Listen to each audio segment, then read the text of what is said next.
Hello and welcome back everyone, we Weeb online, and today I'm gonna continue the story What If Fem Kurama Was Naruto's Mother Part 5. If you enjoy this video, please give it a big thumbs up, and to watch more videos like this, subscribe to my channel and turn that bell notification on so you never miss an upload. Now wasting no more time, let's begin. Iruka stood in his usual spot on this morning, holding a clipboard and looking out on his class. Everyone was settling in like they normally did. He could hear a bit of the chatter in the class, still one thing on most people's mind. The bell rung after a few moments. Everyone sat down, looking forward as Iruka cleared his throat. I know you all have a lot of questions, but I want to remind you to respect the privacy of your peers. Respect, Iruka insisted in a serious tone while scanning over the class. Yes, sensei. The class resounded in unison. The anticipation was palpable. So where is he? Tiba blurted out while glancing back to the place where Naruto sat yesterday. Hinata was there sitting alone, the girl biting into her bottom lip anxiously. He is right here. Class, welcome Naruto, the real Naruto, Iruka stated while looking off to the side. As Iruka spoke out, the door to the office, which connected directly to the room, opened up. Out stepped the golden-haired tween. Naruto walked towards the center of the room with his head down slightly, the boy's dainty hands resting gracefully against his pelvis. Naruto took slow, sauntering steps like he always did.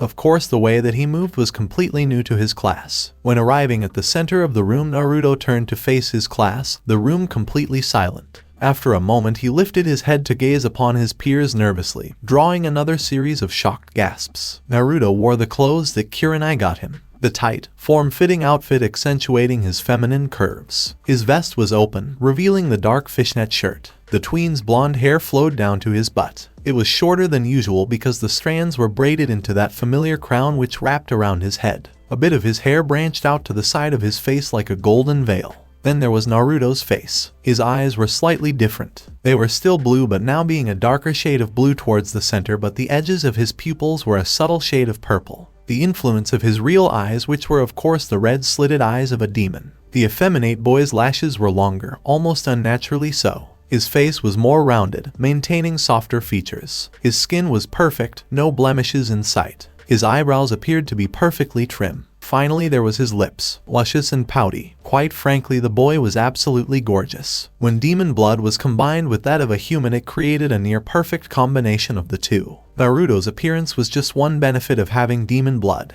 The entire class was speechless, a mix of feelings coursing them. Holy fucking shit, that's Naruto. All this time. Dude, why is he so pretty? Hiba thought to himself while shifting in his seat. So that's what he has been hiding. Shino thought while scanning Naruto with narrowed eyes hidden behind his sunglasses. This is just wrong. Now I'm having dirty thoughts for a boy. Shikamaru thought to himself while shifting his gaze away and scratching his nose. He nonchalantly reached down to his pants to adjust himself. I can't believe Naruto really looked like that this entire time. I wonder if he likes potato chips. Choji mused while biting into a chip. Ino and Sakura maintained conflicted gazes. Oh my god, this is not even fair. He's beautiful. I was supposed to be the prettiest blonde in class. Ino lamented with her eyes fixated on Naruto's delicate features. Naruto, is that really you? Sakura was the only one to speak out loud, breaking the silence. Naruto shifted his dark orbs towards her, causing her body to stiffen a bit. She really wasn't ready to meet his gaze. His beauty was intimidating.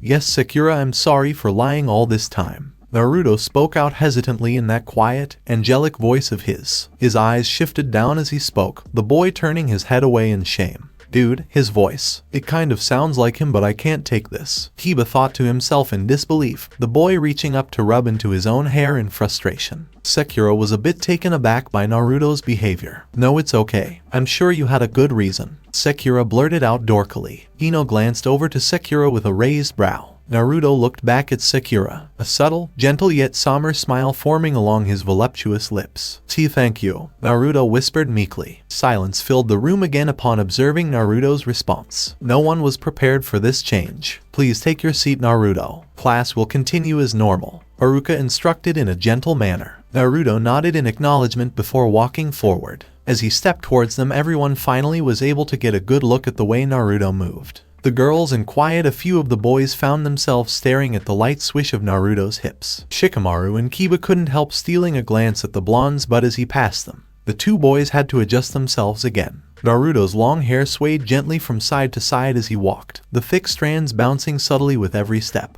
He kept his hands resting against his pelvis, moving with a practiced grace. Just look at them. They might as well be drooling. Kyuubi commented in amusement as she scanned the room, the woman watching from her cage. Her voice was full of pride. There is only one person's approval I really care about, Naruto whispered solemnly. Of course, sweetheart. Kyuubi responded back, the woman watching her son with a sympathizing gaze. It's about time you dropped the act. A voice spoke out, catching everyone's attention. Sasuke sat with his hands tucked into his pocket, the boy looking forward. He was pretty much the only one that wasn't staring at Naruto. Sasuke then glanced towards Naruto out the corner of his eye, staring up at the effeminate tween's face. I always liked you better this way anyway, Sasuke commented matter-of-factly. The expression of his peers was priceless. Dude, you knew all this time? Kiba called out in disbelief. Sasuke scoffed and turned his eyes away. Obviously, when hearing that response, Naruto nodded towards Sasuke, a small smile gracing his lips. Despite his words, the approval of a peer was still nice. Thank you, Sasuke-kun, Naruto commented sweetly,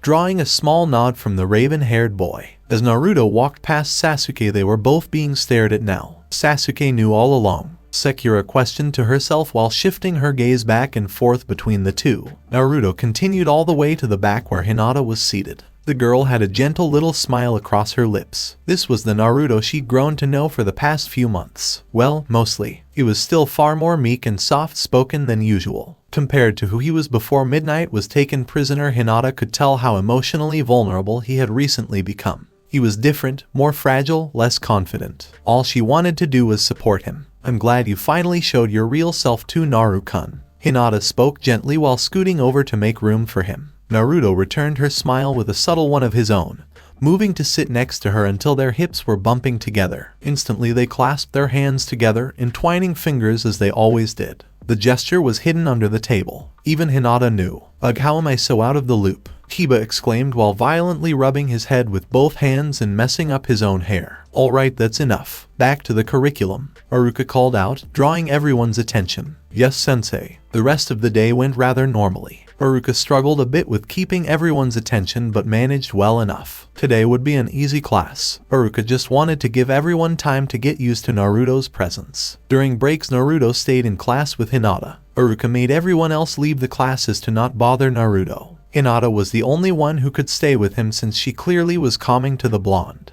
The school day went fast. Most were surprised when the final bell rang. Get a good night's sleep tonight. Tomorrow we'll be outside most of the day, Haruka called out as most everyone departed. Naruto left with Hinata at his side. When he exited the class, there was a group of his classmates waiting for him. Hey Naruto, we were wondering if you had time to hang out. We were going to go into town, Sakura asked while standing next to a group of girls. Naruto stared at them in surprise before slowly shaking his head. I'm sorry, Sakura. I have a curfew, Naruto explained before bowing lightly and turning to Hinata with an expectant gaze. Hinata reached a hand forward to squeeze his. I'll see you tomorrow, okay, Naru-kun? Hinata questioned sweetly. Naruto nodded in acknowledgement, squeezing her hand before pulling away and walking past the group of girls. Excuse me, Naruto whispered in his tiny, high-pitched voice as he walked over to a man in full shinobi uniform standing a ways away. The man nodded to Naruto and escorted the tween off of the premises. Sakura and the other girls watched with perplexed gazes, the same question on their minds. Who was that shinobi and why was he escorting Naruto home?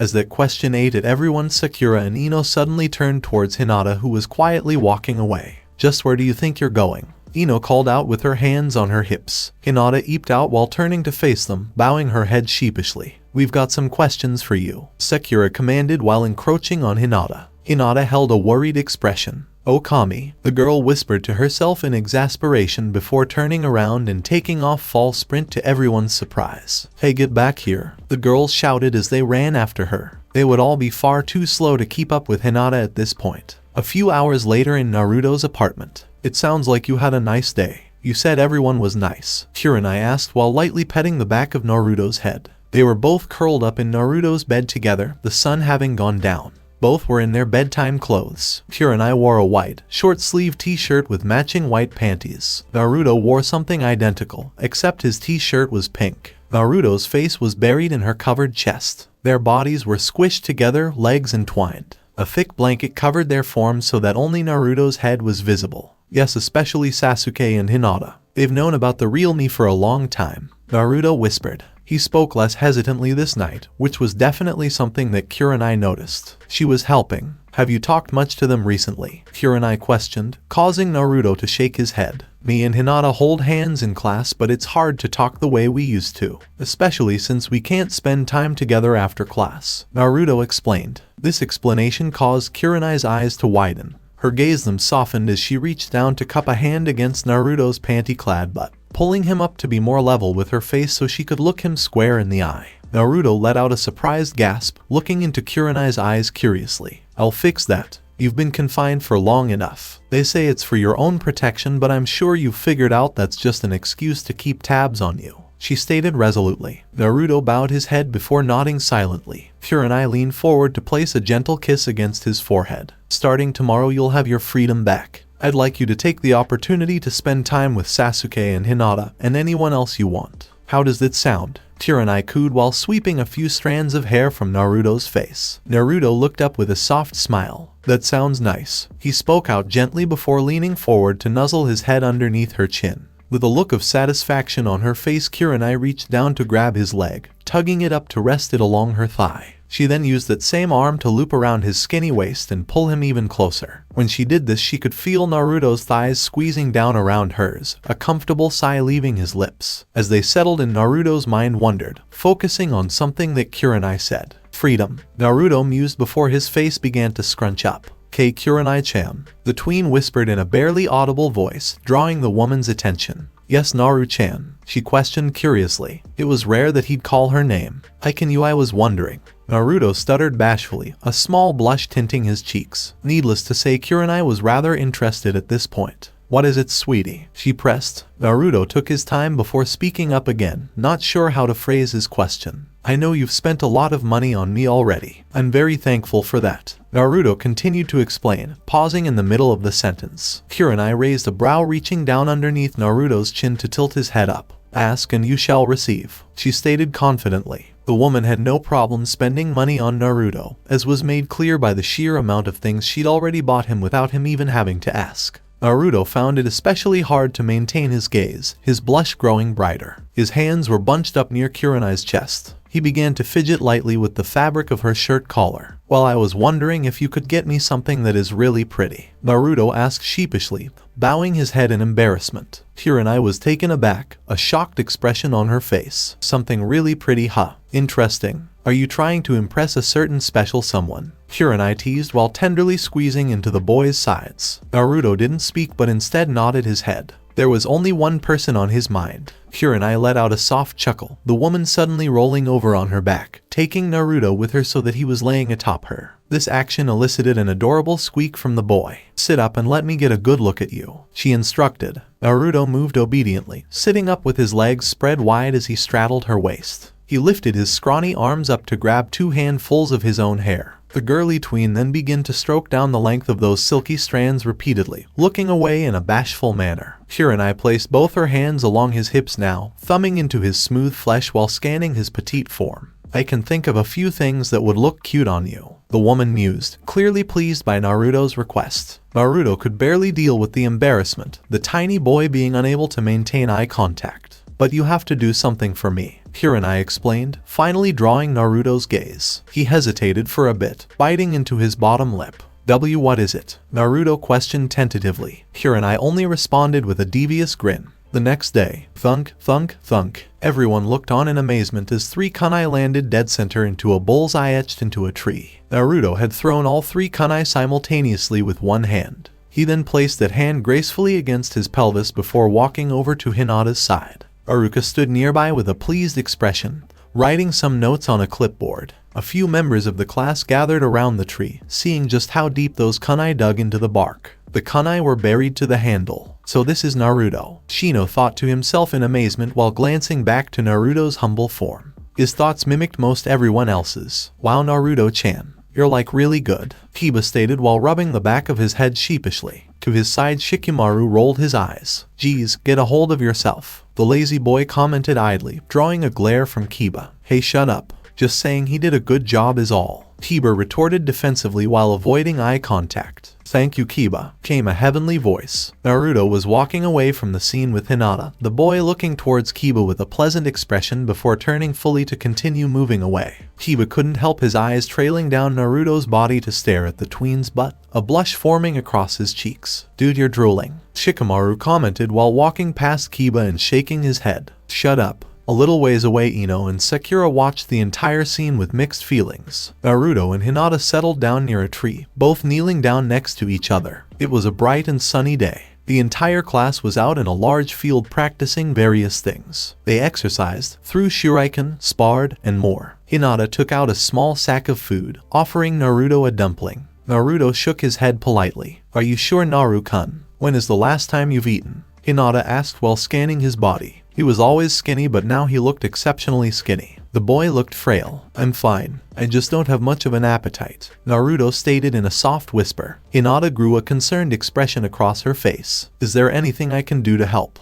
Hinata offered while reaching forward to grasp Naruto's hand and give him a tight squeeze. Naruto returned that squeeze while shaking his head. "No, not right now. I'll let you know if there is. Is that okay?" Naruto questioned. Hinata nodded her head before moving closer to him until their hips were bumping. "Okay." As the two sat down, a shadow appeared above them, drawing both of their attention. Sasuke stood with his arms in his pockets, looking down with an idle glance. "Hey," he stated nonchalantly. "Hello, Sasuke-kun." Naruto spoke out sweetly, sending him that usual small, solemn smile. Sasuke turned his head away. "So we're going to get back to training now. I'm at the clearing every day and you still haven't showed up." Sasuke spoke out in mild annoyance. Naruto couldn't help smiling wider. If he were in a better mood he would have been giggling. "I'm sorry, Sasuke-kun. I've been confined to the house, but we can start again today. How have you been doing while training alone?" Naruto questioned curiously. Sasuke turned his eyes back to Naruto, shrugging a bit while sitting down on his butt in front of them.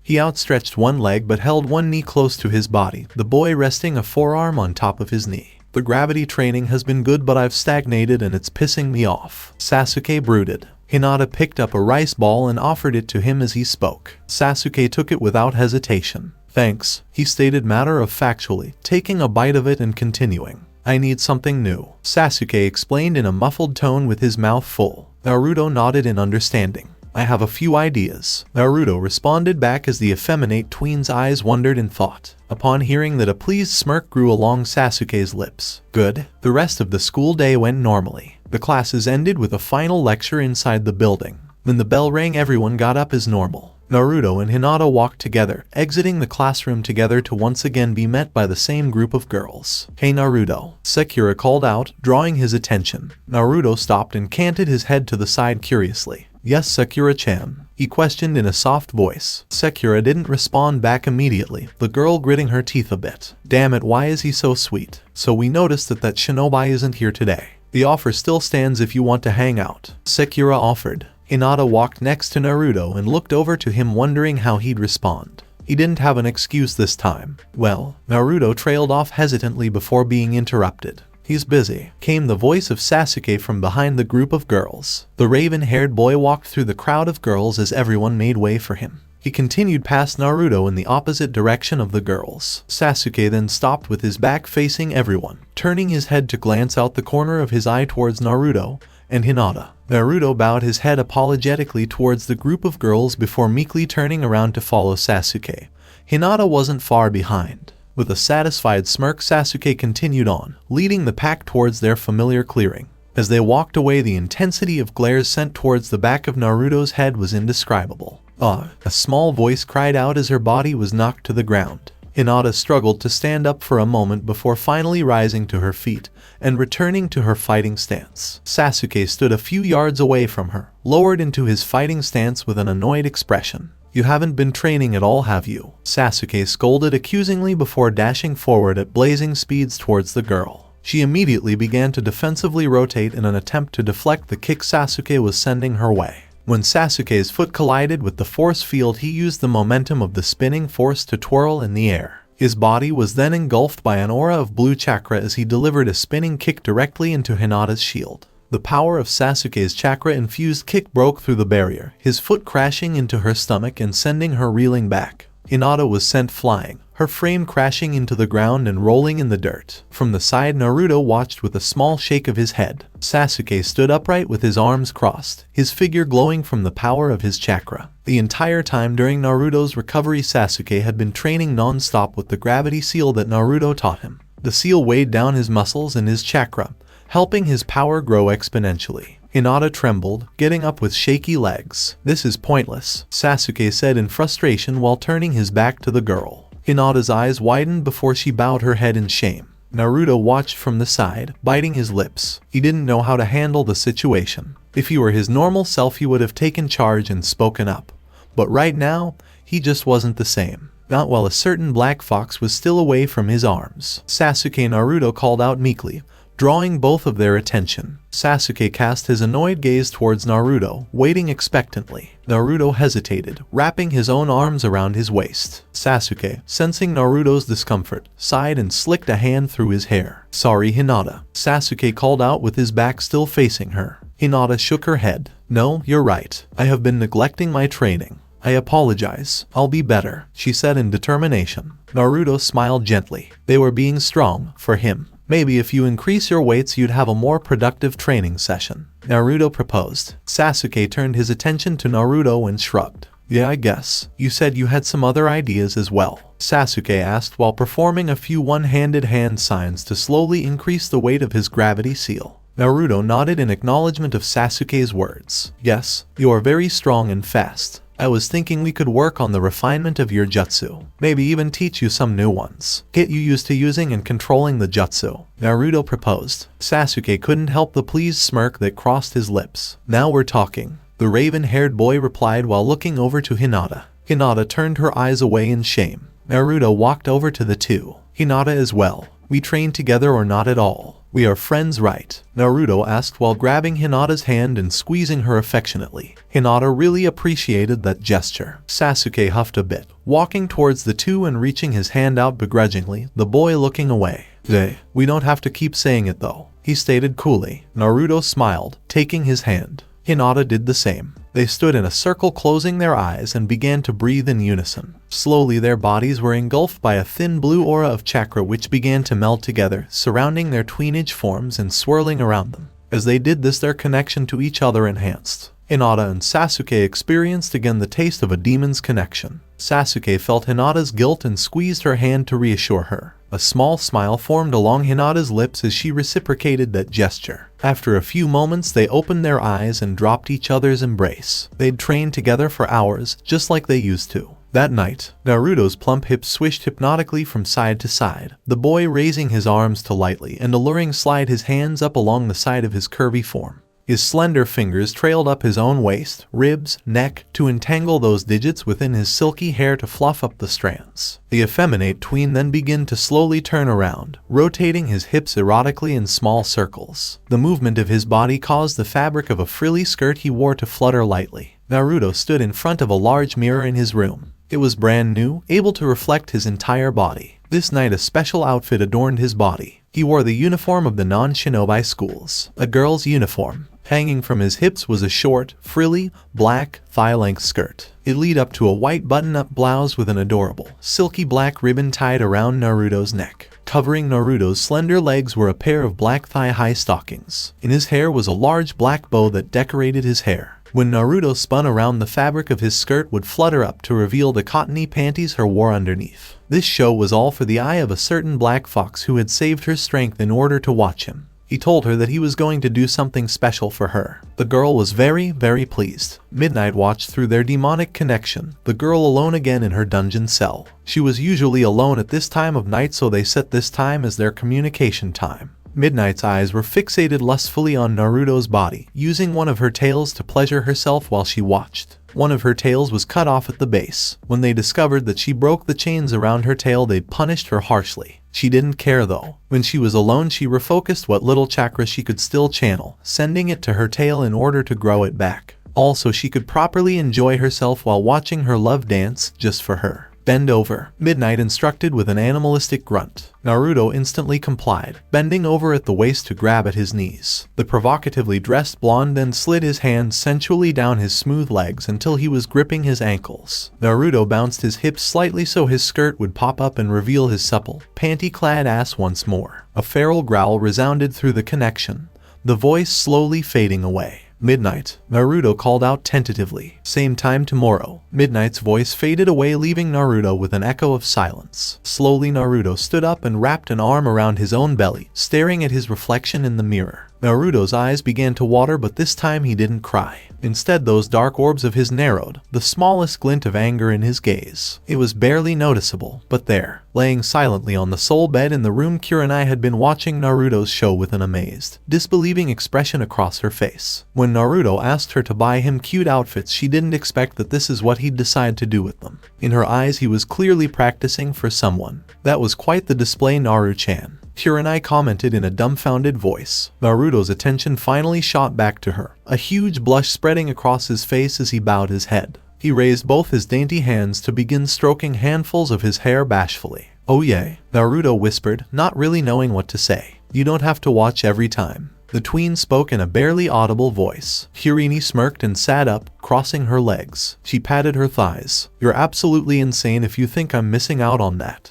Who taught you that anyway? Aren't you a bit young to be learning those things?" Kurenai questioned. In response to the woman patting her thighs, Naruto immediately moved towards the bed, crawling across the sheets to eventually rest small hands along her shoulders and settle his skirted behind on top of her lap. Kurenai wrapped both her arms around his waist, leaning forward to nuzzle her nose into his affectionately. "I've learned a lot living on my own," Naruto stated vaguely, clearly avoiding her question. Kurenai shook her head while laying her forehead against Naruto's, staring him in the eyes. "So are you actually going to answer me?" Kurenai pressed. Naruto bit into his bottom lips hesitantly before shaking his head. "It's a secret," the effeminate tween whispered in his tiny voice. Kurenai let out a soft chuckle before suddenly giving the boy a swat to the butt, causing Naruto to jump slightly and let out a high-pitched squeak. "Who said you could keep secrets from me?" the woman asked with her brow raising. Naruto bowed his head submissively, squirming atop her lap. "There is a lot about me that you don't know," he confessed while reaching his hands forward to idly fidget with the collar of Kurenai's nighttime blouse. Kurenai paused for a moment, bringing a hand to Naruto's chin and raising his head so he'd have to look at her face. Still the boy averted his gaze. "You don't get to keep secrets from me," Kurenai said in a threatening tone, causing Naruto to shiver. "Look at me," she stated sternly. Naruto tentatively shifted his dark orbs to look into her eyes. "I have to," Naruto explained. She stared long and hard into his eyes, making him more nervous with every growing second.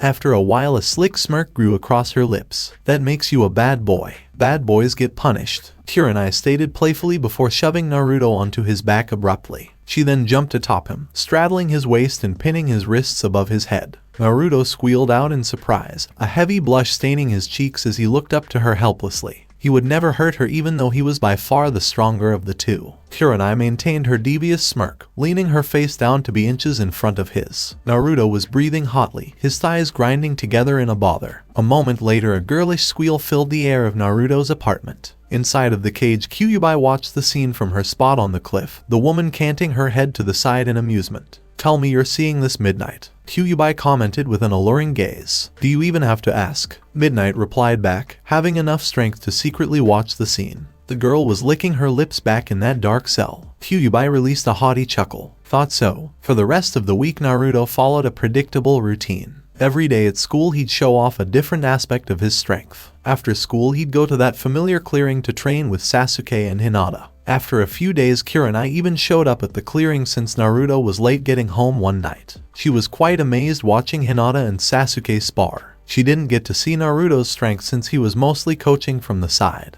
It did give her an opportunity to observe the behavior of Naruto around his peers, which wasn't very different from how he acted around her. It was the last day of the week before the beginning of the weekend. Naruto stood in front of the class, standing in the same manner that he always stood. Like his mother, regal and graceful, delicate hands resting against his pelvis. "Alright Naruto, please produce as many Bunshin clones as you can," Iruka instructed from the side. Naruto scanned his eyes around the room before looking back to Iruka. "There isn't enough room," Naruto whispered while bowing his head humbly. This caused a few in the class to let out audible gasps. Just how many can you make? Choji spoke up, drawing Naruto's dark gaze. A lot, Naruto admitted. Iruka maintained a soft smile. Well, how about you produce as many that would fit in the room? Iruka proposed. Naruto nodded his head in understanding. Okay, Iruka-sensei, he responded back sweetly. Upon hearing Naruto's tender response, a certain pink-haired girl gritted her teeth in frustration, drawing Ino's attention from the side, who looked at her with a worried expression.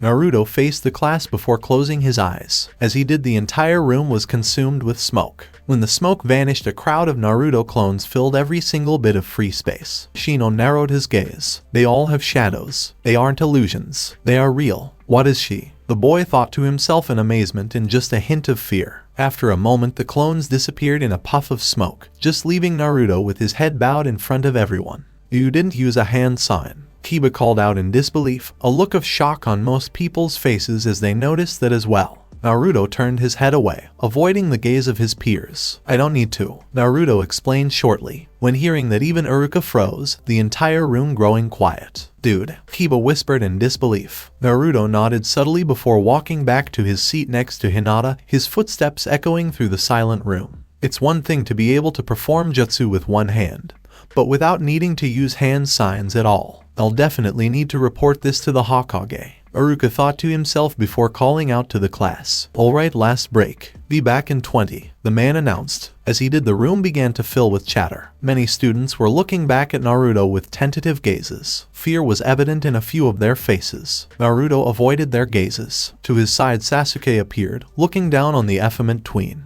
You don't have to be such a show-off, you know, Sasuke stated in an uncharacteristically light-hearted manner. Naruto smiled gently, noting the boy's playfulness. We agreed I wouldn't hide anymore, right? Naruto questioned. Sasuke smirked before gesturing with his head for Naruto and Hinata to follow him. Yay, still though, Sasuke retorted while walking away with his hands tucked into his pockets. Naruto and Hinata quickly moved to follow behind the raven-haired boy. The fact that Sasuke was essentially vouching for Naruto drew a bit of attention and made Naruto appear more normal. If Sasuke was okay with the new Naruto, well, the popular boy's approval went a long way. Sasuke walked ahead of the trio, heading to their normal spot under a certain tree with good shade. He took his hands out of his pockets and made a one-handed seal, increasing the intensity of his gravity seal. The boy then began to practice his stances, fighting invisible opponents. Hinata and Naruto watched from a distance, kneeling in the grass. As they watched, a voice called out to them. Naruto, came a girl's voice from the side.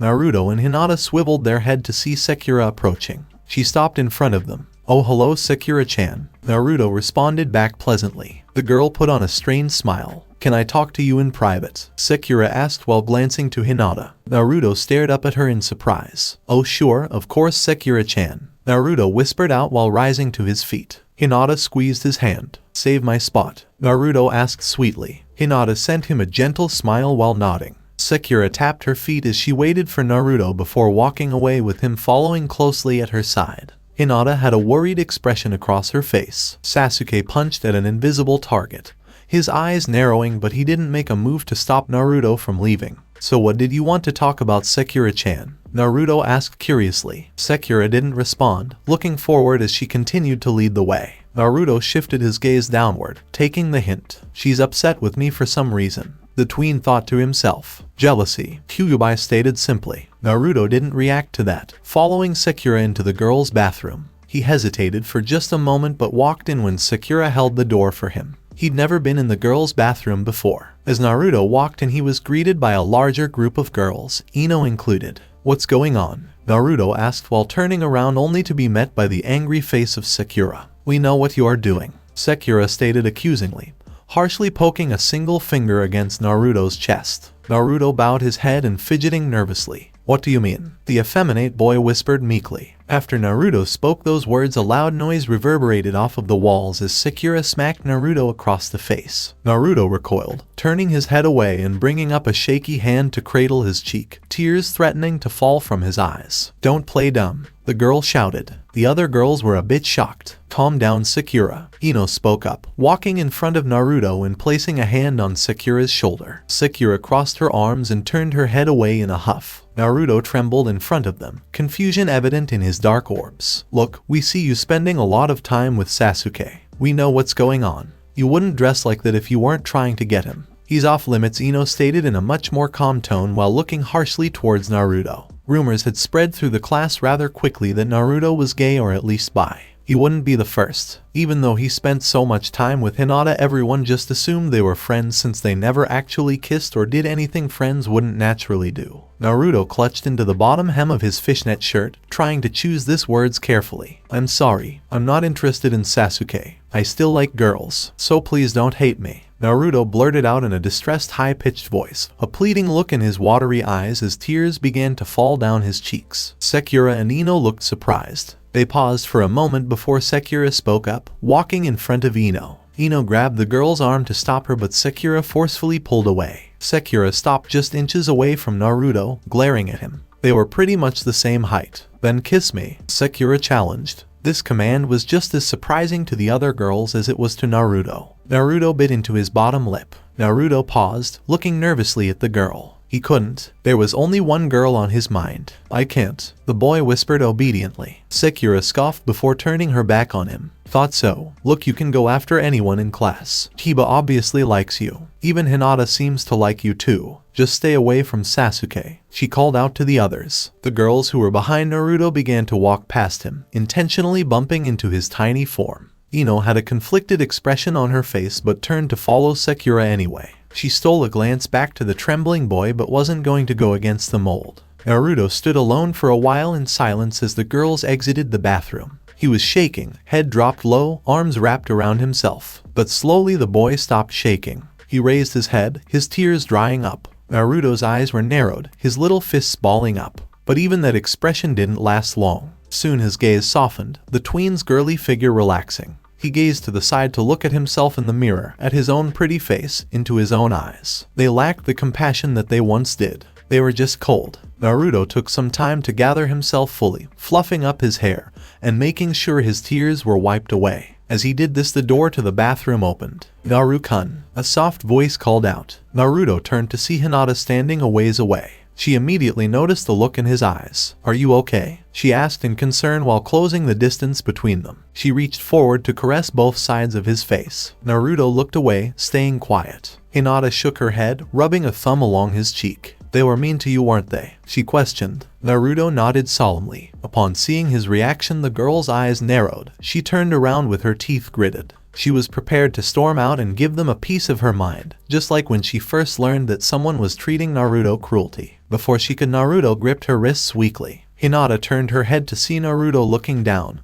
The boy's body was still. Hinata-chan, don't leave me, he pleaded in a barely audible high-pitched voice. Immediately the girl turned her body to face him fully, raising her arms to wrap around his neck, pulling him into a tender hug. Never, she whispered resolutely. Naruto smiled gently, looping his arms underneath her armpits to place his dainty hands along her back and return the hug. In a dark corner of Naruto's mind, a pair of demonic eyes watched closely, a pleased expression in its fiery pupils. He's ready. That night, I was thinking about you all day again. I had a bad experience. Sakura and the other girls don't like me. They think I want to steal Sasuke away from them. Naruto spoke through the demonic link only to be met by silence. Despite that, he kept talking, rifling through his closet. Hinata was there like always to cheer me up. The thing is that even though they were mean, it didn't feel as bad as it usually did. Naruto continued, finally pulling something from the closet with a soft smile. The new outfit that Kurenai had got him. It would be a little while before she would arrive, so Naruto had some private time.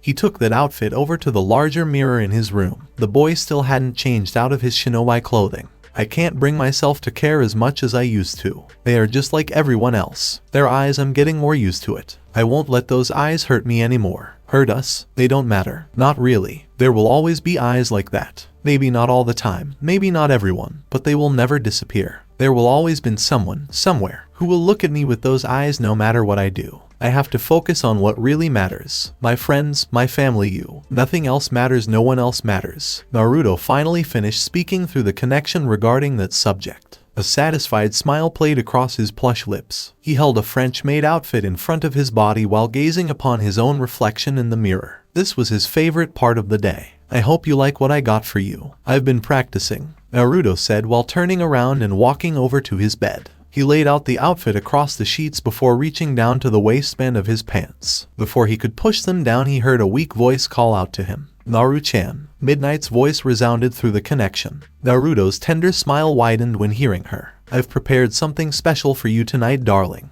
Naruto cooed sweetly in a sultry manner, getting ready to push his form-fitting pants down. G-O-H-H-H. Midnight suddenly screamed out through the connection. Naruto's eyes widened. Midnight. Midnight. Naruto called out in a panic. It's okay Naru HHH. Midnight's reassuring words were interrupted by her own pain-filled cry. Tears poured from Naruto's eyes, a feeling of helpless taking over. Midnight, midnight, midnight. Naruto kept calling out to her only to be met with silence. Naruto was frozen in place, his vision hazy. The little tween raised delicate hands up to cradle his own head, eyes wide in horror. He shook his head frantically before suddenly closing his eyes. Naruto's feminine form stilled, an eerie calm filling the room. Mother, show me where she is. Naruto whispered in a haunting voice. You know why I can't do that, sweetheart. Kyuubi spoke up in a somber tone. Naruto didn't respond back immediately, the boy standing up straight. A harsh tearing noise echoed off of the walls as Naruto's 3 golden tails sprouted from his backside, ripping through the fabric of his pants. At the same time, his golden fox ears sprouted from the top of his head.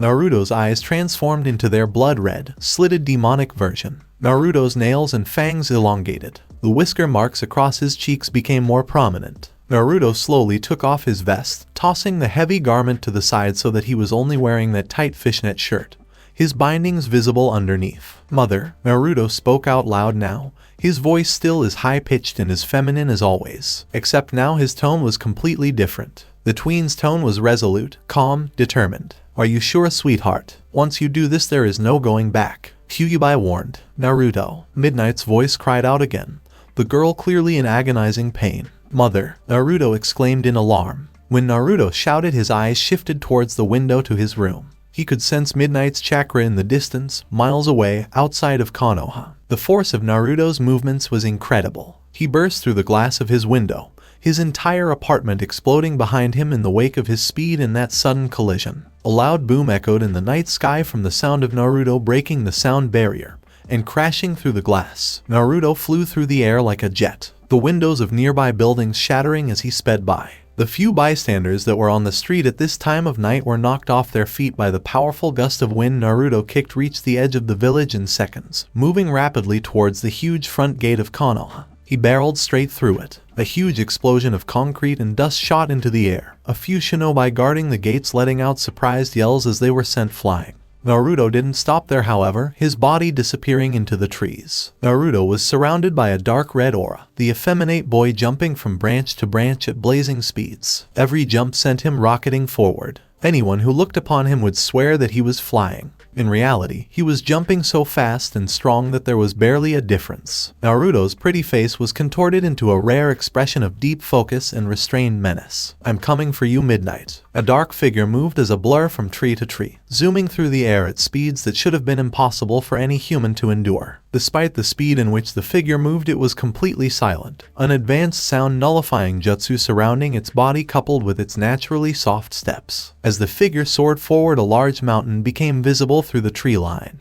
Dark red, slitted pupils narrowed. This figure was the child of the nine-tailed demon fox, Naruto Uzumaki. The effeminate tween rushed through the forest to rescue a certain black-furred vixen. When viewing the mountain with his demonic eyes, Naruto could see a powerful genjutsu surrounding it. Analyzing the nature of the jutsu, Naruto discovered that it would make anyone who neared it want to turn around. It also concealed an entrance to a cave which was guarded by 2 Anbu Black Ops shinobi. The masks they wore was a dead giveaway. The fact that Anbu were giving a position guarding the entrance to this mountain when they usually dealt primarily in assassination missions was telling in and of itself. Naruto ran straight into that genjutsu, completely unaffected. The chakra in his body began to contort without him having to use hand signs, the tween casting a genjutsu of his own. He jumped from a tree branch and sailed straight towards the entrance, dashing into the mountain cave. The 2 Anbu didn't notice a thing despite looking right in Naruto's direction. Naruto sprinted down a long hallway illuminated by torches along the walls. After a few seconds, Naruto came to a crossroads in the cave with 2 paths diverging left and right. The blonde completely ignored those paths, running straight ahead directly into the wall. His body passed through it. Another illusion. On the other side of that illusion was an iron gate, a single masked shinobi sitting down on a chair reading a magazine.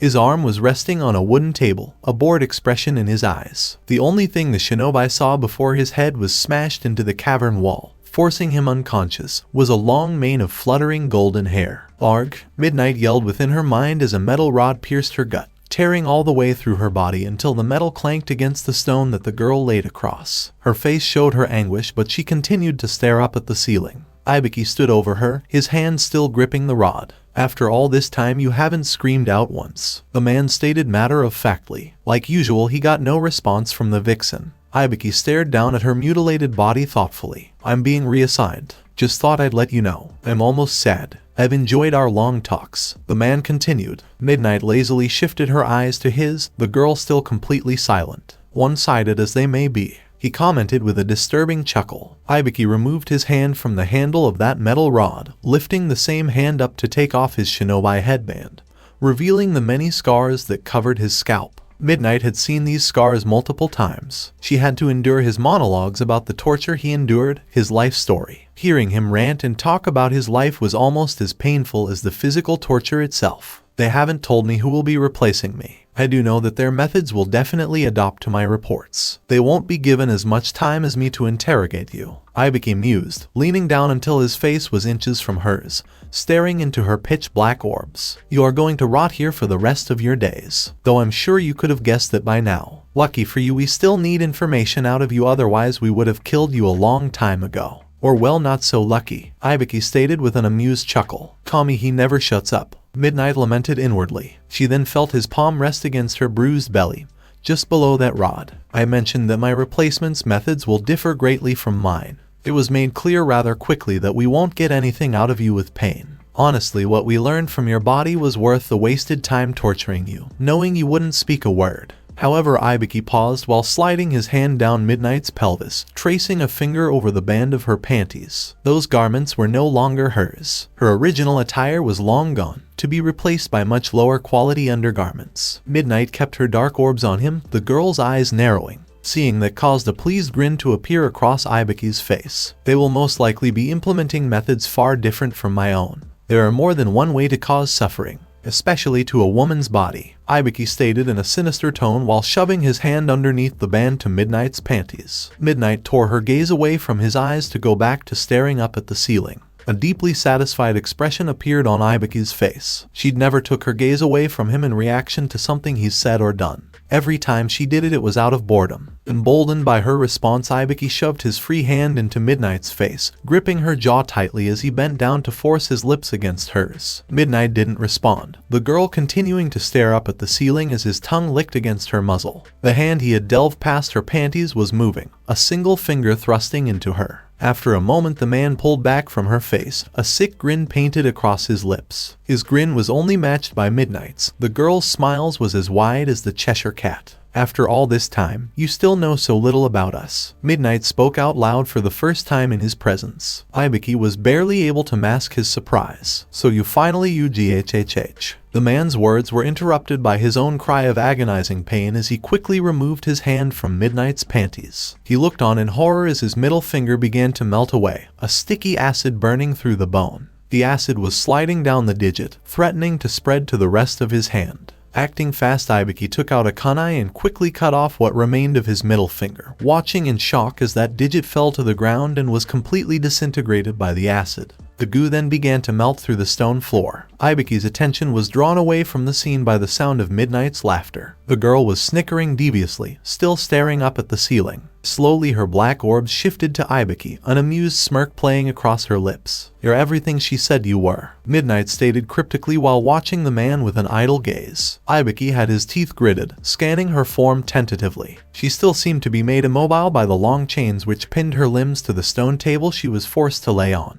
He took a moment to compose himself, standing up straight and looking down on her with a narrowed gaze. "What do you mean? Who are you talking about?" Ibiki pressed while slowly walking back to where Midnight was pinned. Midnight stared him straight in the eye as she spoke. "I could have escaped a long time ago. I could have ripped your tongue from your mouth when you kissed me. I could have removed your fingers, hands, arms, made you pay in unimaginable ways for daring to touch me. I choose not to. You and everyone else here, you continue to draw breath because I will it. Midnight explained nonchalantly, as if the fact was obvious. Ibiki moved a hand forward to idly grab the handle that was impaling Midnight. He didn't move it, however, the man maintaining a practiced poise despite the fact that he was missing a finger. You expect me to believe you could have escaped at any time and you just let me do what I wanted to you. He pressed. Ibiki just wanted to keep her talking. This was a golden opportunity to learn very important information. To his surprise, Midnight displayed a gentle smile. I've already shown you multiple ways I could have escaped. I freed my tail, so clearly I could free every other limb you've bound. Your middle finger was just not so pleasantly introduced to another method.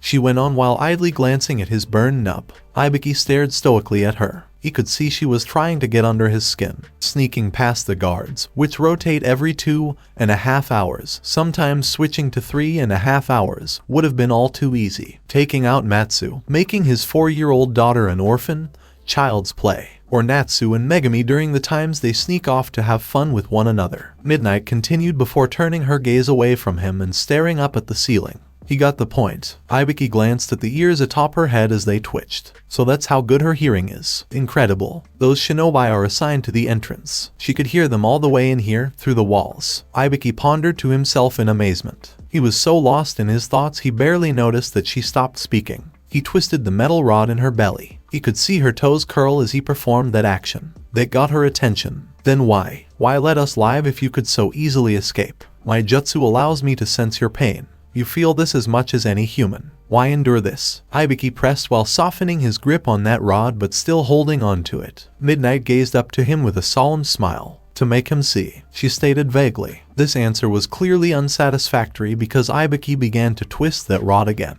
Midnight spat up blood, coughing a bit. But as soon as she was done, the girl grinned, her teeth bloody. You're no fun, she teased playfully. Ibiki was taken aback, hesitating as he contemplated his next move. Midnight released a weak chuckle before continuing to explain. I wanted to prove to someone close to me, and even a bit to myself, that you were every bit the monsters that we thought you were, and you didn't disappoint. Ibiki raised a brow at her explanation. You think we're monsters. You who tore innocent people to shreds. You seek to judge us. Ibiki retorted in amusement. Midnight stared at him with a dull gaze. They were far from innocent, but you are approaching the heart of my dilemma. In many ways we are similar. Humans and demons. I jumped to the defense of someone I cared about and had no problem with bringing immeasurable suffering to those people. The same as you. You humans have no problem doing unimaginable things to your enemies to protect your own. Unimaginable atrocities to anyone you deem the other, even your own kind. Therein lies the important distinction between our species. Ibiki was listening intensely, watching as Midnight turned her head away.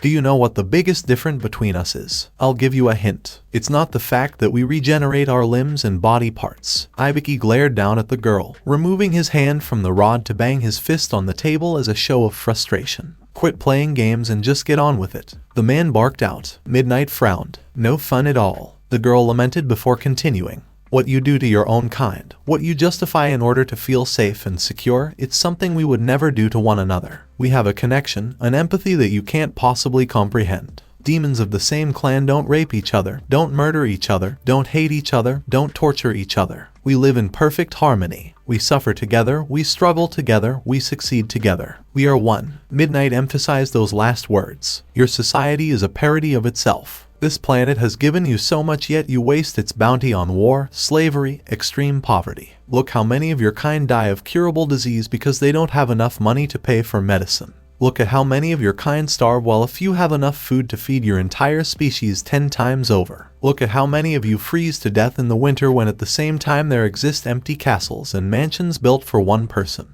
You don't care about each other. Not really. You only care about your own, your tiny groups, your tiny families. And you'll do anything to ensure their comfort and survival no matter the cost. Even then, that compassion is fleeting, so often dropped at the first sign of trouble. Midnight's head turned to look at the two-way mirror. Even now your Hokage not only tolerates the torture of those he's deemed enemy, but orders it. I can free myself at any time, but how many others couldn't? The man that my love looks up to. When the chips are down, when he feels it's necessary for his survival and the survival of his small group, he'll do and order the unspeakable. The shinobi who follow this man's orders perform atrocities regularly. The people who benefit from these monstrous acts sleep soundly on a foundation of blood and agony spilled in their name. All done to their own kind. Midnight gritted her teeth now, snapping her black orbs over to Ibiki, the man listening silently, taking it all in. You asked why I endure this. It's because I've seen every possible outcome. Humans cannot know peace. It's against who you are at your core, against your very nature. Our people have endured horrors you can't even dream of, but we've done it together. We've achieved true peace. We don't know betrayal. We don't know revenge. We don't know war. Not towards our own kind. We love each other in a way that your books couldn't even describe. We don't fall out of love or grow apart. We don't cheat. Our society is better than yours in every conceivable way. But we can't exist in peace as long as humans exist. One way or another, humans will destroy our family given enough time. If we let you continue to rule this world, your greed, selfishness, hatred, it'll destroy you, taking us down as well. I can't let that happen. I won't. I knew that merely speaking these truths would only give a small chance that he makes the choice that will lead to the brightest future. Just speaking would not be enough. He has to see it with her own eyes. See how lost you are, how cruel you can be. Midnight spoke out in a strained voice as a pool of blood spurted from her mouth to interrupt her speech. Thea. Ibiki finally spoke up. Midnight tried to compose herself but was struggling. The rod in her belly, combined with her other wounds, was doing quite a bit of damage. The girl turned her head away and closed her eyes. Her teeth gritted. Naru-chan, my love. Now he'll finally see. Midnight whispered weakly before falling unconscious. Ibiki stayed still and silent for a long while, the man taking time to process everything she had said. So they do know each other and they appear to be lovers. I must know more. Ibiki thought to himself resolutely while pulling the rod out of Midnight's belly and thrusting it back against her torso in a different spot. We aren't done. The man barked out, causing Midnight to visibly recoil. She was exhausted. As the rod pierced her flesh, the door to the dungeon room began to slowly creak upon. Not now, Ibiki yelled without looking up to see who was at the door. When he didn't hear footsteps walking away, Ibiki lifted his head and shot a glare towards the person in the doorway. I said not, and the man began to say. He stopped when his eyes met the fiery red gaze of a certain blonde. Tick, tock, time seemed to stand still as the two stared at each other, both of their bodies frozen. Ibiki's mind was racing. It's Naruto. But how? How did he get in here? He thought to himself in alarm. Ibiki was the first to react, or at least he attempted to react. Before his hand could move even an inch to reach for a kunai, Naruto was right next to him.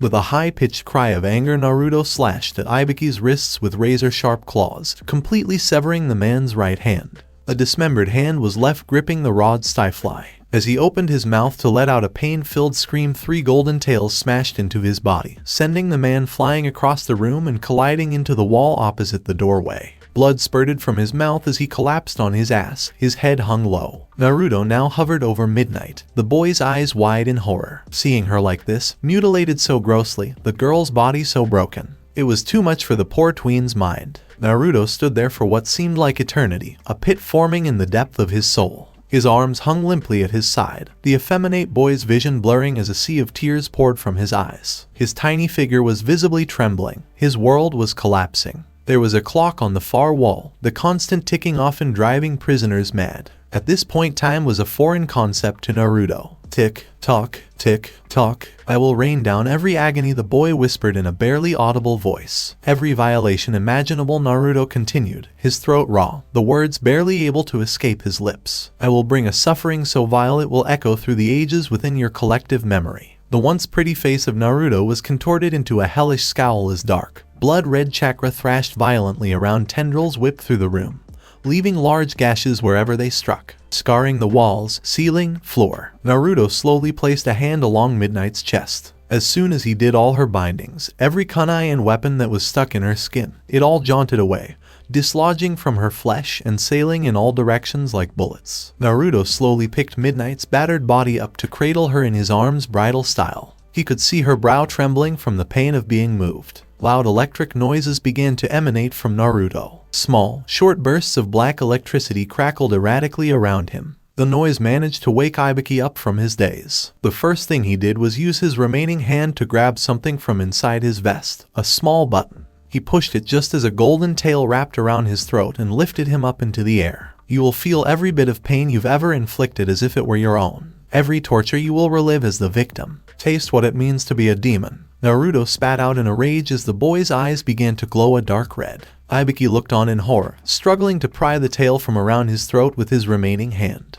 The socket where his right hand should have been was spurting out blood at an alarming rate. As Naruto finished his sentence, Ibiki's eyes widened in shock. The man then let out a sickening, agonizing scream while grabbing his head. Naruto dropped him on the ground unceremoniously, the tip of one his tails igniting with blue fire before searing Ibiki's wound shut. With a look of disgust on his face, Naruto turned his back to the man, walking slowly out of the door as a very loud alarm sounded through the facility. As Naruto left the room, Ibiki's writhing body began to move, though it wasn't him who was causing the movement. An invisible hand began to pull on the man's ankle, dragging him across the floor behind Naruto. Naruto walked deliberately slow, backtracking his steps and heading down a familiar corridor. As he rounded a corner, a hail of shurikens flew his way. This was combined with a number of various jutsu as well. Spikes of ice, plumes of fire, razor-sharp wooden spears, and many more various jutsu descended upon Naruto from a large group of shinobi that had gathered several yards away. That hail of attacks continued for a moment longer, kicking up smoke and dust. One of the shinobi in the front raised a fist, signaling for the assault to stop.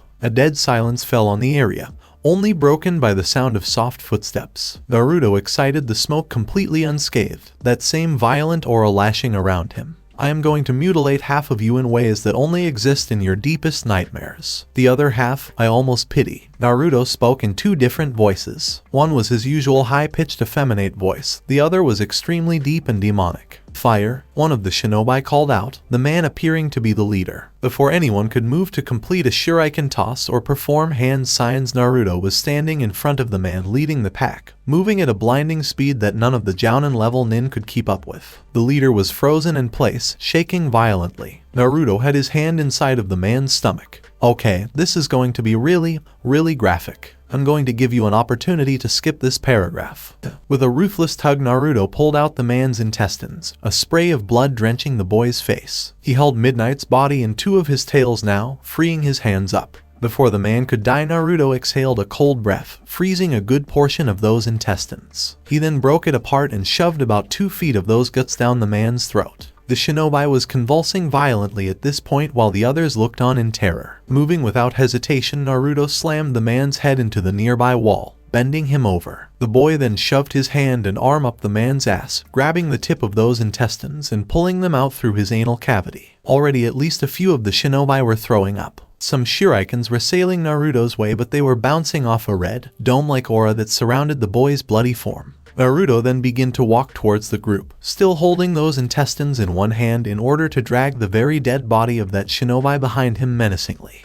Weary eyes stared forward as leaves passed by, the old man quickly darting from branch to branch. Around him were about a dozen other shinobi, all heading in the same direction. A deep sense of dread filled his old bones, but outward he maintained a calm visage. Sarutobi dashed forward until he arrived at the entrance to the mountain prison several miles outside of Konoha. When he reached the edge of the tree line, he jumped down to the rocky ground in front of the cave. The area around the entrance was surrounded by hundreds of shinobi. They stood on tree branches, clung to the mountain walls, stood in a guarded position, all facing towards the mountain cave. As Sarutobi arrived, a man with one sharing an eye appeared at Sarutobi's side. Without being asked, he started to go over the situation. As you suspected, Hokage-sama, Naruto is missing. His apartment was completely destroyed. That combined with the reports of a dark red aura destroying the gate, we have to assume the worst, Kakashi stated in a hesitant voice. Sarutobi nodded in understanding before grabbing the front of his Hokage uniform and ripping it from his own body, the old man adorning an all-black shinobi outfit underneath those robes. He performed a hand sign which caused tree roots to grow underneath his feet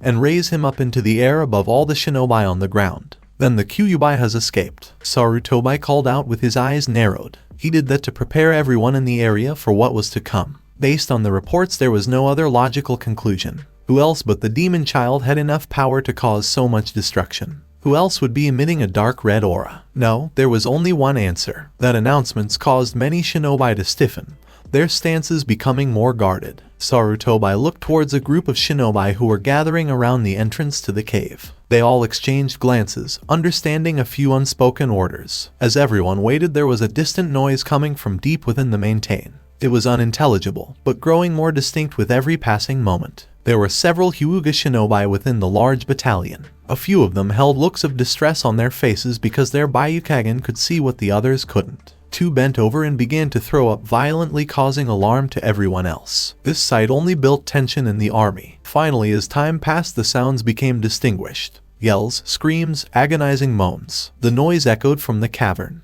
Red tendrils shot out of the cave entrance, causing the shinobi near the entrance to dash away. But the tendrils weren't going after anyone in particular. They appeared to lash out at random, gashing and scarring the ground and mountain walls. A few shinobi took a step back in response to that. Every second that passed caused more tendrils to appear, violently lashing out. Then from the darkness the demon child came into view. Naruto appeared out of the cave entrance like a thing straight out of hell. He was covered from head to toe in blood and gore, a thin aura of demonic chakra bubbling and weaving around his skinny form. That black lighting continued to crackle about. But that wasn't the worst of it. Sailing past Naruto on each side of him, two gigantic red claws grabbed at the sides of the cave exit. The claws were made out of red chakra, nails digging into the stone. "Kami, help us," a man in a green jumpsuit whispered to himself from out in the front of the army. "Now," Sarutobi called out. Multiple shinobi near the entrance pulled on thin strings, causing a few hidden explosive tags to go off. The following explosions were enormous, the force of them shaking the area violently. The assault didn't stop there, however. A bombardment of explosions filled the cave entrance, each one larger than the last. Many shinobi had to cover their ears from just how loud it was. Most of them guarded themselves from debris that sailed in every direction. From out of the smoke, dust, and fire, a gigantic fox head made from chakra appeared. It held a menacing snarl, baring its teeth. Enormous tendrils then shot from the smoke towards the nearby shinobi. The ninja jumped away, but the tendrils followed, lashing at them like a whip. Each person that was touched would explode in a violent eruption of crackling red chakra. The tendrils connected with the side of the mountain and the ground. Everywhere the tips touched would explode. "Keep your distance," Sarutobi ordered as the army began to pull further away from the entrance. They didn't stop their bombardment, however, pelting that fox's head with a huge swarm of different jutsu and attacks. The fox screamed out in anger before opening its mouth wide, shooting a huge fiery laser across the field. The laser washed over a large portion of the army, completely disintegrating all it touched. From atop his elevated position surveying the battlefield, Sarutobi looked on in distress. So many of his subordinates were dropping like flies. The old man analyzed the fox, making note of its attack patterns. It wasn't firing at random. It was retaliating towards those who were firing at it. "Maybe. Cease your attack. Evade only," the man shouted while forming his hand into a specific hand sign and dropping into a horse stance. The battalion looked up to him, most recognizing what he was doing. They did as they were ordered, falling back into the tree line. As soon as the bombardment stopped hitting the fox's head, it stopped its attack as well, the thing glaring at Sarutobi. The old man's suspicion was correct. When the dust began to settle, Naruto's body appeared, the boy walking calmly out into the clearing holding Midnight in his arms. He still had tears streaming down his face, but his expression was a look of absolute hate. Naruto stared up at Sarutobi silently, just standing there as Sarutobi performed his jutsu. "Sealing jutsu. Reaper Death Seal," Sarutobi shouted out. A large ghostly figure appeared behind the man. It was a Shinigami, a death god. It was invisible to anyone by Sarutobi. Its ghastly face was purple, a knife wielded in its mouth. Long white robes adorned its body with long white hair flowing down its chest. The old shinobi's soul jutted from his body to be suspended in the air, and entangled by the hairs of the Shinigami. Naruto watched with a narrowed gaze, still unmoving. As he did this, three figures suddenly appeared around him. Guy's skin was boiling red, the man having unleashed 7 out of the 8 gates. He aimed a powerful, earth-shattering fist towards Naruto's head from behind.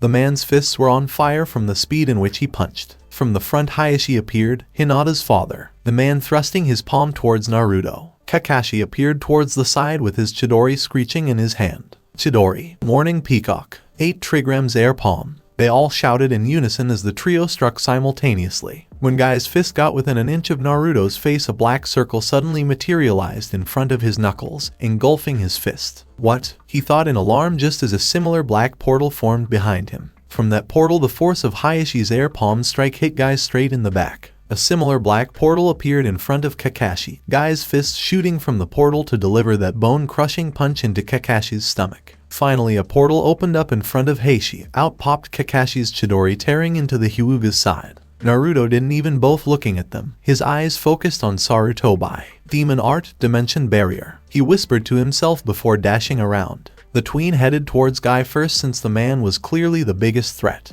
Naruto remembered the fight between Midnight, Guy, and Kakashi, using that knowledge to strike efficiently. Before Guy could recover from that air palm attack, Naruto appeared in front of the man and sent all three of his tails lashing towards the Jounin. Guy was quick enough to raise his arms and legs in front of his body just as those tails hit. The power of that strike sent him crashing into the mountain, the force of his collision making it appear as if a bomb went off where Guy landed. Kakashi had been sent flying into the air from the force of Guy's punch, blood spewing from his mouth. Naruto appeared just above Kakashi, performing a front flip to smash his tails down onto the man's torso to send him crashing into the ground. As soon as those tails landed, the boy disappeared to the perception of most everyone. In reality, he lashed his tails at the air, causing them to release a sudden burst of chakra which propelled him forward like a jellyfish flying through the air. Except he moved more like a rocket, sailing straight for Heishi, who was holding his side from the damage that the Chidori did to him. With his Byakugan flared, the old Hyuga was able to see Naruto coming.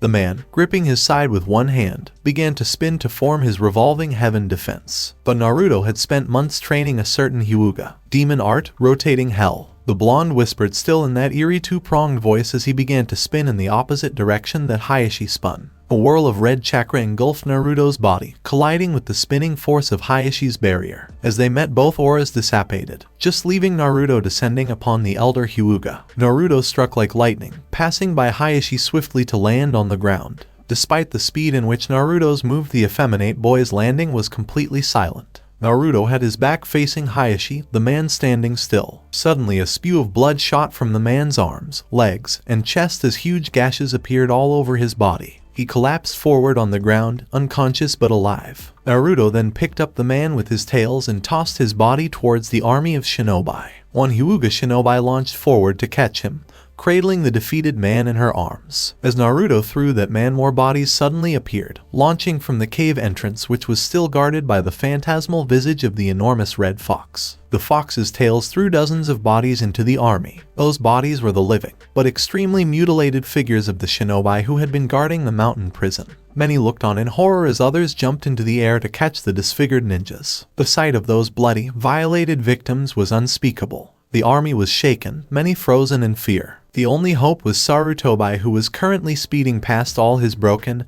and bruised allies, wielding a large pole. The old Hokage performed a series of one-handed hand signs, causing tree roots to sprout from the ground around Naruto and engulf him. Naruto stayed still, allowing those tree roots to get close. But the branch hit a barrier. A nearly invisible red dome surrounded Naruto's body. The protective shield only became visible when those branches collided with it. The roots were immediately set on fire, burning away. That was just to buy time as Sarutobi closed the distance. He came within a few feet of Naruto, maintaining a look of determination. He took that pole in both hands before smashing it against Naruto's barrier, the pole denting it slightly. As he did this, a ghostly hand shot from Sarutobi's stomach straight for Naruto. The hand passed straight through that barrier and got within an inch of the boy's body before suddenly freezing. Naruto's body was suddenly engulfed by a blinding white light for just a moment. That light then began to dim. As it did, a pair of hands settled down on top of Naruto's shoulders from behind. Slender fingers sliding along Naruto's chest slightly before womanly arms wrapped around the boy's neck to embrace him in a loving hug. Kyuubi stood behind Naruto in her physical humanoid form, bending over slightly to hover over her son and cast an amused smirk towards Sarutobi. Her 9 foxtails swayed hypnotically behind her, the woman completely calm despite the intensity of their situation. Sarutobi looked on in disbelief and shock, confusion evident in his expression. "You didn't think that would work twice, did you? That I would let you harm my child any more than you already have? No, you've done quite enough," the woman drawled out in a smooth, sultry voice. "Your child," Sarutobi managed to exclaim disbelievingly before a powerful voice resounded from the woman. "Art of 2 souls, mother's light," the woman proclaimed as her eyes, which were normally fiery red, instead shined a bright white. Her son's eyes glowed the same blinding light. Everyone, even the Hyuga shinobi, had to shield their faces from the brightness as Naruto and Kyuubi's body glowed like the sun. Standing behind Naruto, Kyuubi's form transformed into a spectral visage similar to the form of the Shinigami. Her spectral hands reached through Naruto's back and emerged through his chest, the woman's ghostly fingers spreading wide before an even brighter light radiated outward from her palms. Even the Shinigami had to raise a ghostly arm to shield its eyes. It let out an otherworldly moan before completely disappearing, banished back to where it came from. Sarutobai's soul returned to his body, causing the man's back to arch in pain, the wind being knocked out of him. Within an instant that light was gone, leaving Naruto and Kyuubi in their same spot. Kyuubi's arms still draped over her son. Everyone was completely still as Kyuubi watched their awestruck faces. She took sultry steps forward in front of Naruto, turning her back to the shinobi army to focus her gaze down on the tween. "I'll take care of her, sweetheart," Kyuubi cooed while reaching her arms forward to take Midnight's broken body from the boy. Naruto looked down to Midnight with a somber gaze. "Tell me she'll be okay," the tiny blonde whispered with a shaky voice. Kyuubi maintained a warm-hearted expression. "Come now, sweetheart. You think Midnight would allow herself to be killed by some human?" Kyuubi asked, spitting out the word human in absolute disgust. A tentative smile graced Naruto's pouty lips. "You're right, mother. Midnight is strong," he stated with a resolute nod. Kyuubi smiled approvingly before bending over at the waist to deliver a tender kiss to Naruto's forehead. "Stronger that you know," Kyuubi whispered sweetly into her son's ear before standing up straight with Midnight in her arms. She then turned around to gaze upon the army of shinobi who were watching with a mix of emotions ranging from fear to confusion to hate. The gigantic fox version of Kyuubi was still towering above the battlefield. While Kyuubi spoke down to her son, the enormous fox was staring threateningly towards the soldiers, its tails thrashing about in warning. Kyuubi narrowed her gaze at the army, scanning over them before settling her fiery, slitted eyes on Sarutobi. "I must thank you. From the bottom of my heart I appreciate what you have done for us. You have shown my son exactly who you are, how cruel and heartless even the best of you can be. You've shown us just how low you can and will go if it suits your best interest. That will make it so much easier to wipe you from the face of the earth like the plague that you are." Kyuubi spoke calmly until getting to that last sentence, which she barked out in a dark, seething tone. She looked back at Naruto, whose expression was one of pure malice. "We've endured your evil for long enough." The woman spoke those last words in a more light-hearted manner as she gazed adoringly down at her child before suddenly disappearing in a plume of blue fire. As soon as she did, the enormous chakra fox sprung to action, thrusting 7 of its trashing tails directly into the ground. The impact caused a large earthquake on the battlefield. The tips of those tails then lashed out along the ground like land sharks, speeding towards the shinobi who all jumped out of the way. But the tails weren't aiming for the shinobi. No, the tails ignored them completely. Instead, they disappeared into the forest, heading for Konoha. Squad 6, 17, 8, and 4. "Stop those tails. Do whatever you have to do. Don't let them reach the village," Sarutobi shouted in alarm. As soon as he did, 12 shinobi dashed further into the forest. "It's futile. None of the shinobi here have the means to stop her," Naruto spoke out in a dull tone, drawing most everyone's attention. The small, blood-covered, effeminate boy was kneeling down now, his hands resting gently atop his lap. Naruto's tears were gone, those slitted red eyes of his staring with a near-blank expression. A few angry shinobi looked towards Sarutobi, awaiting orders, all ready to attack at a moment's notice. "Orders, sir," one shinobi called out through gritted teeth. The old man hesitated, his mind racing. Naruto stared at the Hokage silently before closing his eyes and releasing a small breath. When Naruto closed his eyes, Sarutobi's eyes shifted to a group of shinobi to the side. The shinobi nodded before cautiously approaching the boy.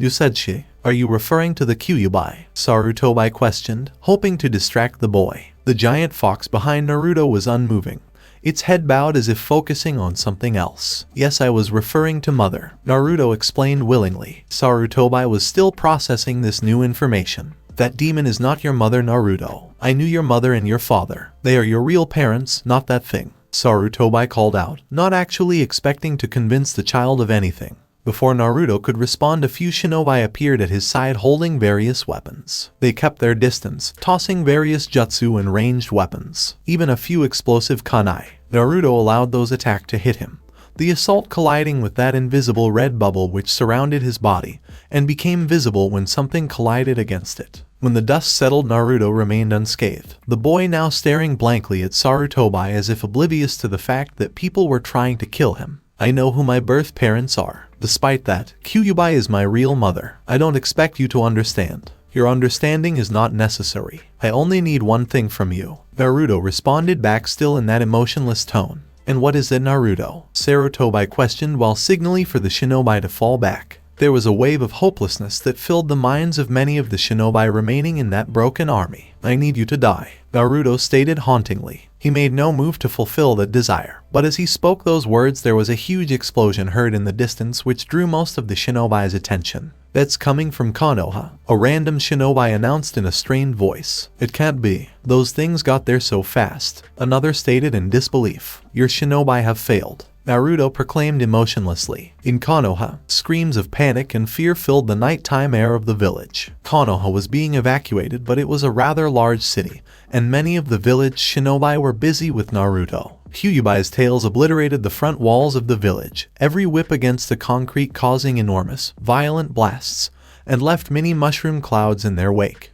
Different caging jutsu were attempted to contain those lashing appendages to no avail. Once the wall was reduced to rubble, the tails lashed out at nearby buildings, slowly making their way further into the city by slithering up from the ground. The few shinobi that hung back to give the panicking villagers time to evacuate were falling like flies, unable to deal with the speed in which the tendrils struck. Blood rained down on the streets as body after body exploded upon contact with the tails. Before long the tails caught up to some of the slower civilians, lashing out wildly to create more bloody chaos. Back with Naruto. Stop this, Naruto, Sarutobi called out as a hail of attacks filled the area, the army bombarding the golden-haired tween. Everything they tried was ineffective. There was even a few underground attacks attempted to bypass Naruto's shield, but Naruto had a personal aura which deflected and absorbed what little could get through his main barrier. He stared stoically at the army, unmoving, unfeeling. Sarutobi stood back watching the scene, his mind going through every possibility. Why is he just sitting there? With his power he would be able to destroy us easily. Even Kyuubi has not attacked us, not even to defend Naruto, Sarutobi noted while observing the gigantic spectral fox. Is Naruto's strength proximity based? Though he is naturally fast, naturally strong.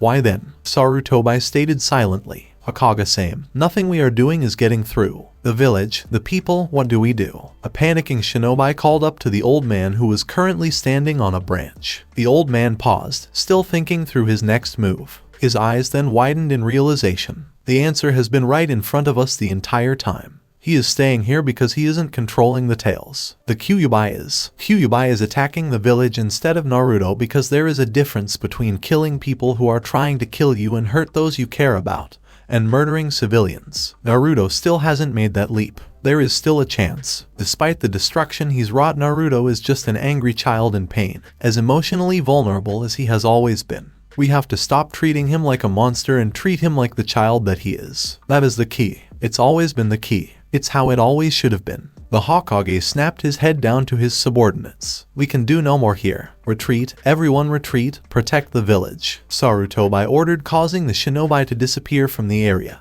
and jump back into the forest towards Konoha. Sarutobi gave a signal to a certain shinobi who had a large dog by his side. A shinobi from the Inuzuka clan, just like Kiba. Find Kurenai and Aruka and bring them here. Make sure to give them a complete report of the situation. Sarutobi whispered that order. The man was confused but didn't disobey his Hokage. He prepared to jump away but was stopped by a hand on his shoulder. Sarutobi had a conflicted look on his face. No, he can't see this. He isn't ready. Just bring Kurenai, the old man clarified, drawing a nod from the shinobi before the man disappeared into the trees. When seeing that last shinobi disappear into the foliage, Sarutobi slowly turned his attention back to Naruto. The boy was staring him in the eyes unfalteringly. Sarutobi closed his eyes and released a deep breath before reaching down to the sash which was wrapped around his waist. He didn't retrieve any weapons, however. Instead, the old man pulled out a small brown pipe and a bag of tobacco. Sarutobi then walked a safe distance away from Naruto based on the previous strike range of the giant fox's tails. The two remaining tails didn't seem to extend past a certain range. Sarutobi sat down with his legs crossed, silently packing his pipe.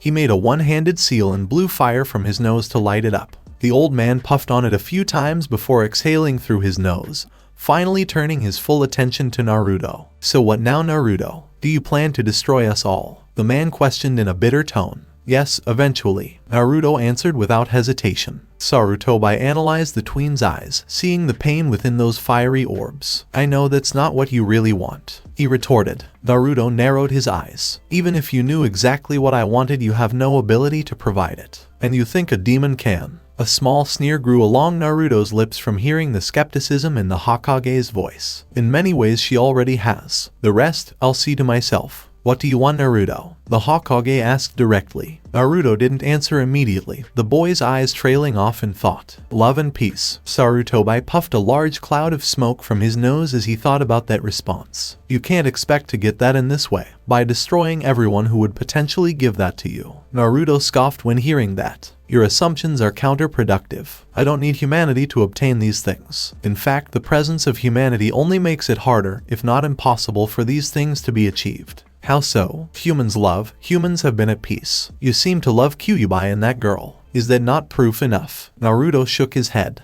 The person loves, humans as a collective do not. The love you feel is at best mixed in with needless hate, at worst overshadowed by it. Peace is a thing that humanity cannot achieve together. You never have and you never will. No matter how far you progress, for you it's impossible. My life, the life of my mother, of everyone around us, is proof of that. There can be no peace as long as humans exist, Naruto stated solemnly. Sarutobi picked up on that. I agree, Naruto. But that is how the world works. World peace, curing world hunger, ending poverty, stopping people from hating one another, being cruel to one another, all these things are childish dreams. We can only make peace within our own worlds, or at least strive towards it to make the lives of those we care about better. You can't give up on us, on your own humanity, the old man pleaded in a sympathetic tone. Naruto shook his head once more. That's where you are wrong. The world that I've seen, the world that I will create, it's not just a childish dream. I can do it. It's just that in that world there is no room for humanity. Naruto spoke softer now, the topic clearly upsetting him. You can't believe that, Naruto. You can't create a world where everyone everywhere is at peace, where everyone loves each other, whether there is no hate, war, bigotry. It's simply not possible. Naruto looked up to gaze into the old man's eyes, the boy pausing for a long while. Not with you, no. Sarutobi realized that the you Naruto was talking about was not referring directly to him. It was referred to humans as a species. Naruto was disconnecting himself from humanity. What can I say to him? His beliefs are already so strong. Whether that is the influence of the Kyuubi or not, it doesn't matter. Can he be convinced otherwise? The fate of humanity may rest on just that. Or what if? Show me. Sarutobi finally spoke out, disrupting the long silence between them. What? Naruto's eyes showed his confusion. If you've seen this vision of a peaceful future, then show me. I want to see what you see, Naruto. Sarutobi pressed. Naruto turned his head away. It would be pointless. Even if you saw what I saw, it wouldn't change the fact that it's a world where you don't belong. Can't belong. Sarutobi put his pipe away before responding back in a pleading voice. Please. Hearing that caused Naruto to shift his eyes up to scan the man's face. The boy hesitated before giving in and nodding his head. He stood up on his feet, placing dainty hands against his own pelvis gracefully. Naruto walked forward to close the distance between them, stopping directly in front of the Hokage. Close your eyes, Naruto instructed. Sarutobi instantly complied. As he did, Naruto reached his blood-soaked hands forward to grip both sides of the man's face. A series of visions flashed through Sarutobi's mind. The experience was incredibly intense. He saw so many different faces, so many events, so many possibilities. Then he saw it, the world Naruto envisioned. It was possible. After a few minutes of both of them being completely still, Sarutobi suddenly fell over on all fours, the old man heaving heavily. There has to be some way we can be a part of that world, Naruto. Together, Sarutobi spoke out while still trying to catch his breath, reeling from the overwhelming experience. Naruto, still standing, looked down on the man with sad eyes. He opened his mouth to speak but closed it in hesitation. He then shook his head. There is only one method, but it's too risky for my family. That option would heavily reduce the chance that we'll reach that world at all. Humans simply aren't worth the risk, Naruto explained, causing Sarutobi to grit his teeth. The old Kage composed himself, standing up on his feet to now tower over Naruto's small form. I know what I'm asking may seem unreasonable to you, knowing what I know now. We are fundamentally different, humans and demons. Our interests often clash against each other, yet we share the same space. Humans are a perpetual threat to your family, as you are to us. By any reasonable standard, we should be mortal enemies, but I just can't give up. I can't just accept that. I ask that you give us a chance. Now that I know what's at stake, can you do that, Naruto? Or have you completely given up on us? Sarutobi's voice was softer than usual, almost defeated. Naruto hesitated, this question being probably the most important question he'd ever answer. You'd give up on all of us, Naru-chan, came a feminine voice from the side, making Naruto's eyes widen. From out of the brushes, Kurenai walked into the clearing, the woman's expression one of deep sorrow. Naruto began to take tentative steps back when seeing her approach. Is that how little we mean to you, Naru-chan? Hinata, Sasuke, Uruka, me, the woman continued to press. Naruto shook his head while wrapping his scrawny arms around his own torso in a vulnerable manner. No, please stop. Don't. The boy sputtered in a panic. He didn't want to see her face. He couldn't think about all the humans he still cared about. Not if he wanted to have the best chance of bringing his dream to life. I just can't. Naruto screamed out, his tiny voice being a pathetic squeak at this point. Kurenai kept walking forward, moving past Saruto by now, slowly closing the distance. Naruto was backing up towards the giant fox that still guarded the entrance to the mountain prison. The closer Kurenai got, the more agitated the fox became. Its two unoccupied tails began to thrash threateningly, its muzzle contorting into a snarl. Kurenai ignored the fox, casting her piercing gaze straight at Naruto. Even if you've given up on us, Naru-chan, I won't give up on you. I see more than just a demon. I see a sweet boy, the same sweet boy I held in my arms that day we met. I see your heart. I believe in you. And if that means that I'm stupid, or reckless, or ignorant, then so be it. I saw something in you that day and it's still there. But if you can't see a future with us, then this is the time to show it. The woman stated while grabbing her kunai and tossing it to the side. She finally looked up to the large fox,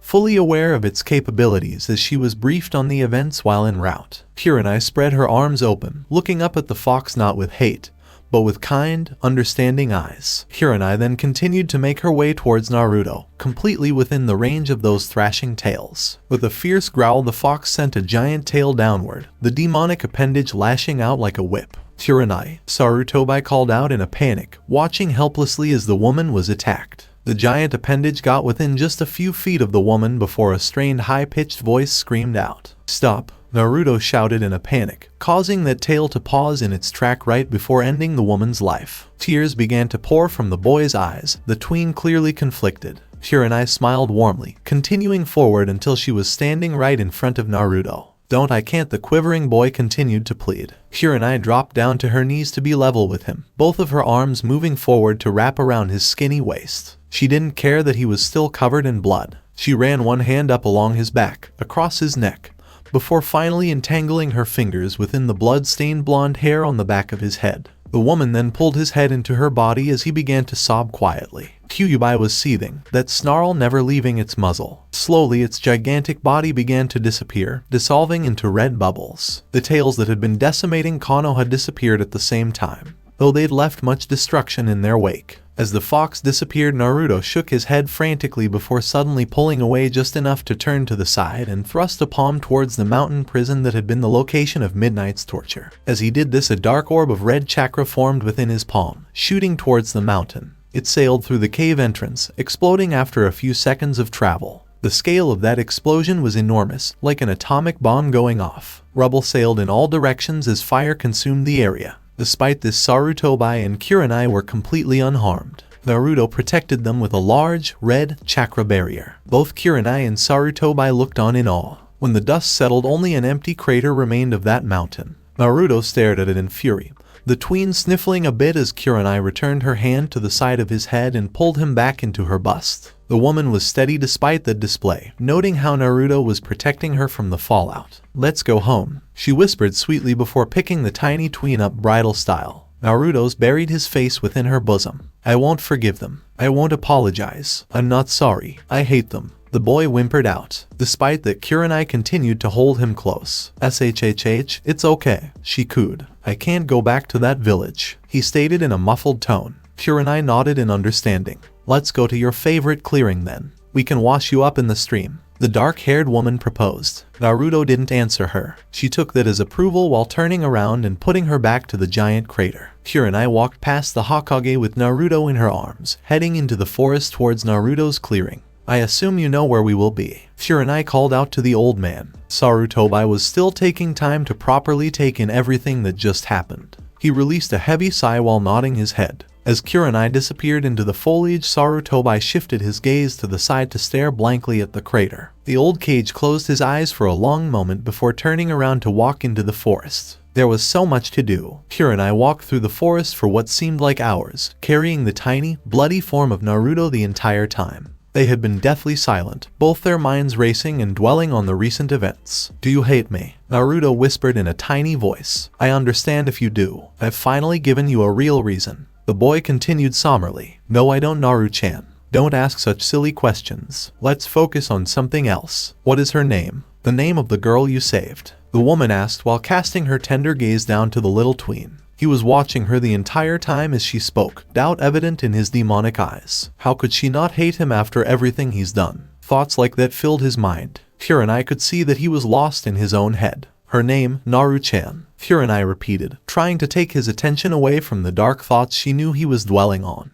Midnight, Naruto spoke out in a breathless voice. Just saying her name had a noticeable effect on him. His eyes wandered, the image of her face filling his mind. "I can't wait to meet her," the woman cooed sweetly. Naruto broke out of his daze to look back up at her. "Why are you being so nice to me still? You can't believe that what I did was okay?" Naruto questioned before clenching his little fists against the fabric of his blood-stained pants. "You are human after all," the boy spoke under his breath. Upon hearing that, Kurenai narrowed her gaze. She bounced his body up in her arms, causing a surprised gasp to escape his lips. "So what? Am I supposed to turn on you, hate you? Is that what you think of me?" Kurenai questioned, the women appearing to be quite offended. Naruto hesitated, fidgeting with his fingers. "It just doesn't make sense. You should hate me, scream at me, despise me, even fear me. I'm a demon. It's just how things are. We are enemies," Naruto squeaked out. As he ended that sentence, the boy's shoulders dropped. He stared forward blankly. Kurenai noticed his response was different. He should have been crying by now, like he always did when something upset the effeminate tween.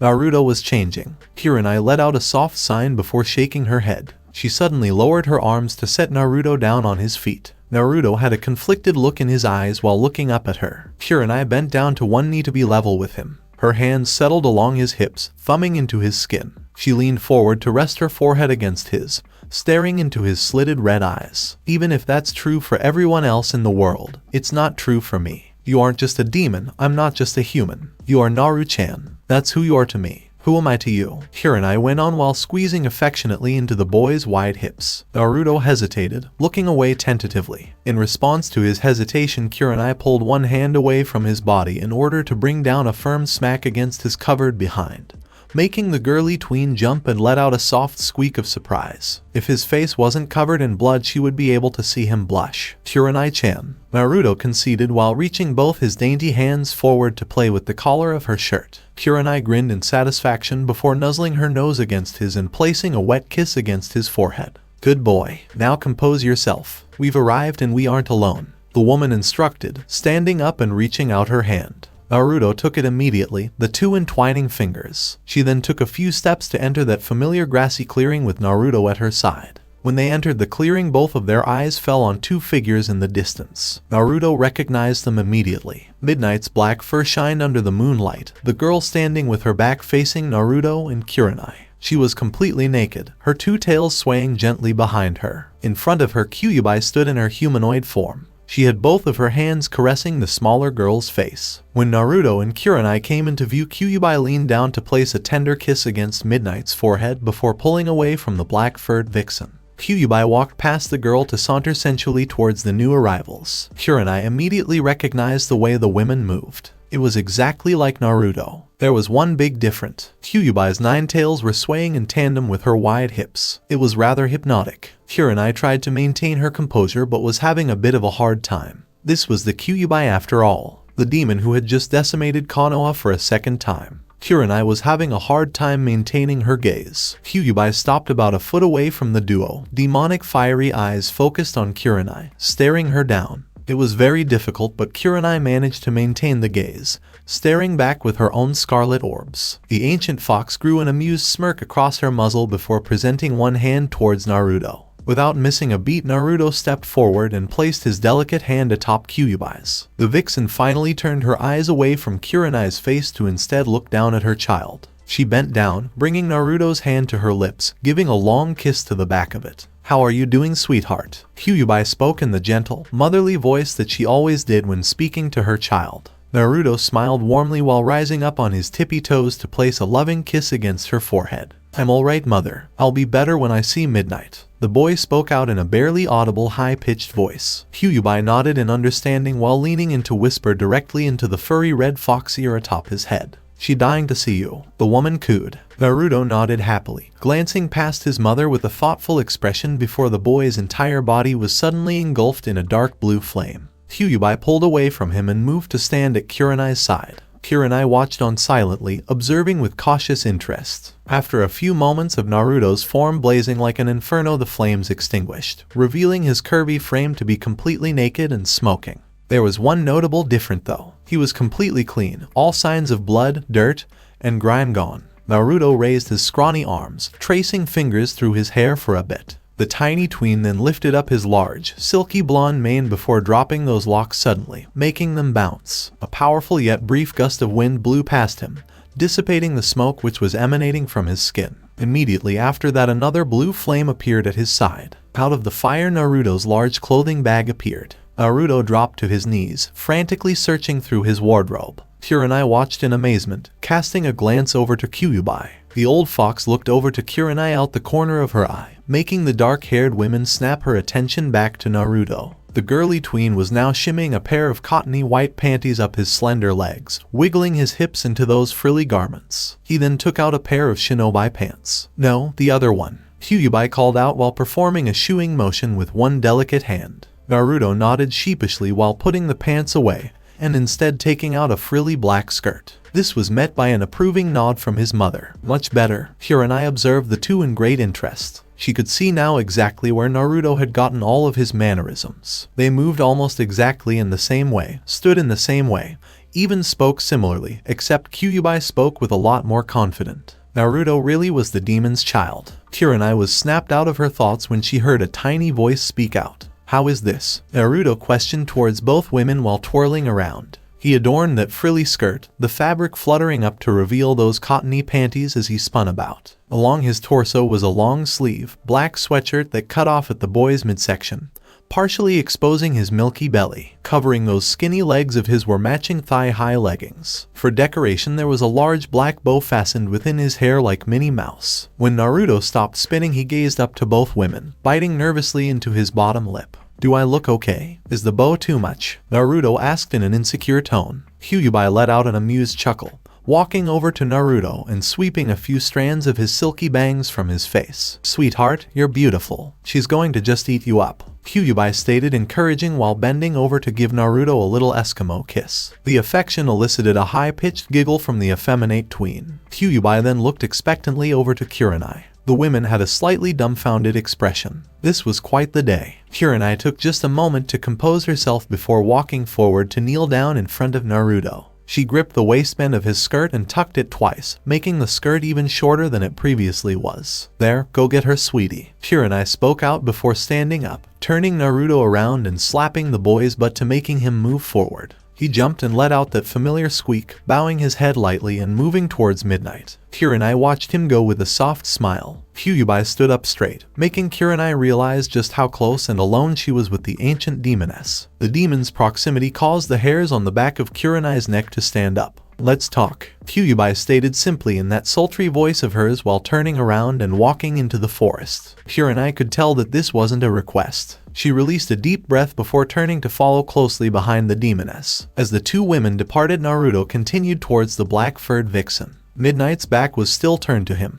The boy was fidgeting now with the bottom of his skirt, taking slow steps forward. As Naruto neared, Midnight finally began to move. She turned around completely, her dark orbs meeting Naruto's slitted gaze. As soon as it did, Naruto's eyes widened, the boy hunching over at the waist, wrapping his own arms around himself in pain. His entire body was aching. The agony was so intense, but after a moment it faded away. Naruto raised his head to look towards Midnight in distress. He was feeling her pain. It had taken hours for Kurenai and Naruto to get to the clearing. In that time, Midnight's body had healed completely, at least physically, but the memory of the pain still lingered in Midnight's muscles. The phantom pain came in powerful waves. She was much more used to it than Naruto. Upon seeing his beautiful face, her agony disappeared, but not before Naruto got a taste of it. Still, when she gazed upon Naruto, all she could do was smile. "Hello, gorgeous." Midnight spoke in a slick manner, a devilish smirk painted across her face as she unabashedly scanned up and down Naruto's scantily clad form.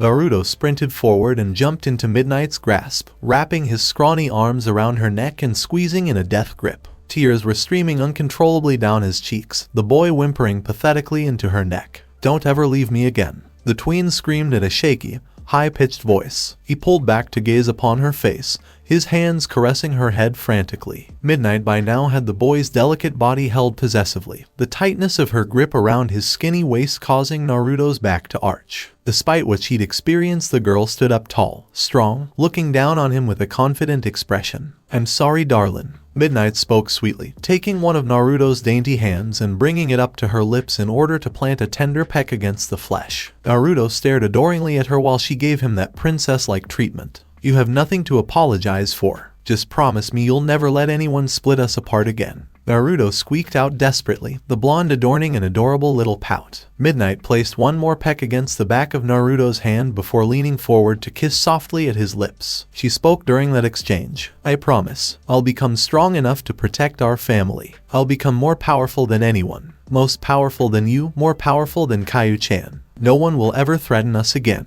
She whispered gently as her eyes wandered off. Midnight kept her lips pressed against Naruto's in hesitation. Naruto quickly picked up on it. "What's wrong?" Midnight shook her head while staring forward with regretful eyes. "I caused you so much pain. I didn't come back to you even though I could have after a few days. I just wanted you to see what they were capable of." But Midnight continued on with a tear gaze before being silenced by a finger being placed against her lips. "I know," Naruto stated tenderly. Midnight's eyes widened in shock. "You knew what I was doing." Naruto nodded his head softly. "I figured it out when I was running through the complex. It was so easy to infiltrate. I knew that you could have escaped if you wanted to. That facility wouldn't be able to hold you for more than a few days. I knew that the reason you stayed was so I could see it. You did all that because you didn't think I'd be able to accept the truth any other way." Naruto explained in barely audible voice. Midnight was quite frankly amazed at Naruto's deductive skills. He really was his mother's son. Though during her admiration she noticed he was shaking. Midnight's grip tightened even more around his tiny form.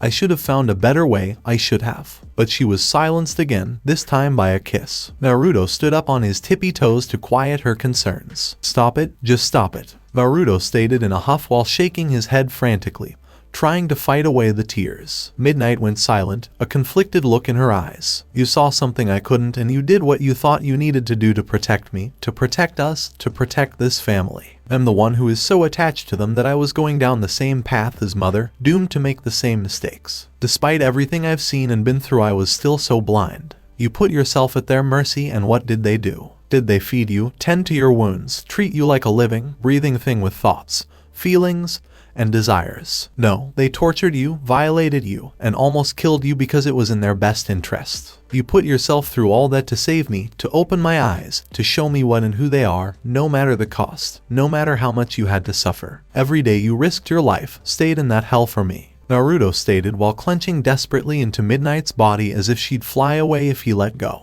"When I saw you, all I could think of was what you'd put yourself through just to show me the truth. The lengths you were willing to go in order to save our future. To save me. Don't you dare apologize for that, you hear me?" Naruto screamed now in that high-pitched voice. Midnight nodded and embraced Naruto in a desperate hug, unable to stop the tears trickling down her cheeks and dampening her fur. "Okay, baby, okay." Midnight cooed softly directly into Naruto's fluffy golden ear. They maintained that embrace for a long time, just enjoying each other's presence. After several minutes, Naruto finally spoke up. "Midnight." "Yes, darling. From now on we don't keep secrets from each other," Naruto stated resolutely. Midnight nodded while burying her face shamefully into his neck. "Okay, I'll never let anyone come between us. If that moment ever comes where I have doubts, where I hesitate, I need you to remind me of what we're fighting for. Why what I do must be done if we are to create a world that would be safe for our family, for our children. I won't make the same mistake as mother. I promise," the tween whispered. Midnight pulled away from their embrace just enough to look down at Naruto's beautiful face. "I will. We'll protect this family together. No matter what. No matter what." Midnight's voice rumbled resolutely as she bit carefully into Naruto's bottom lip.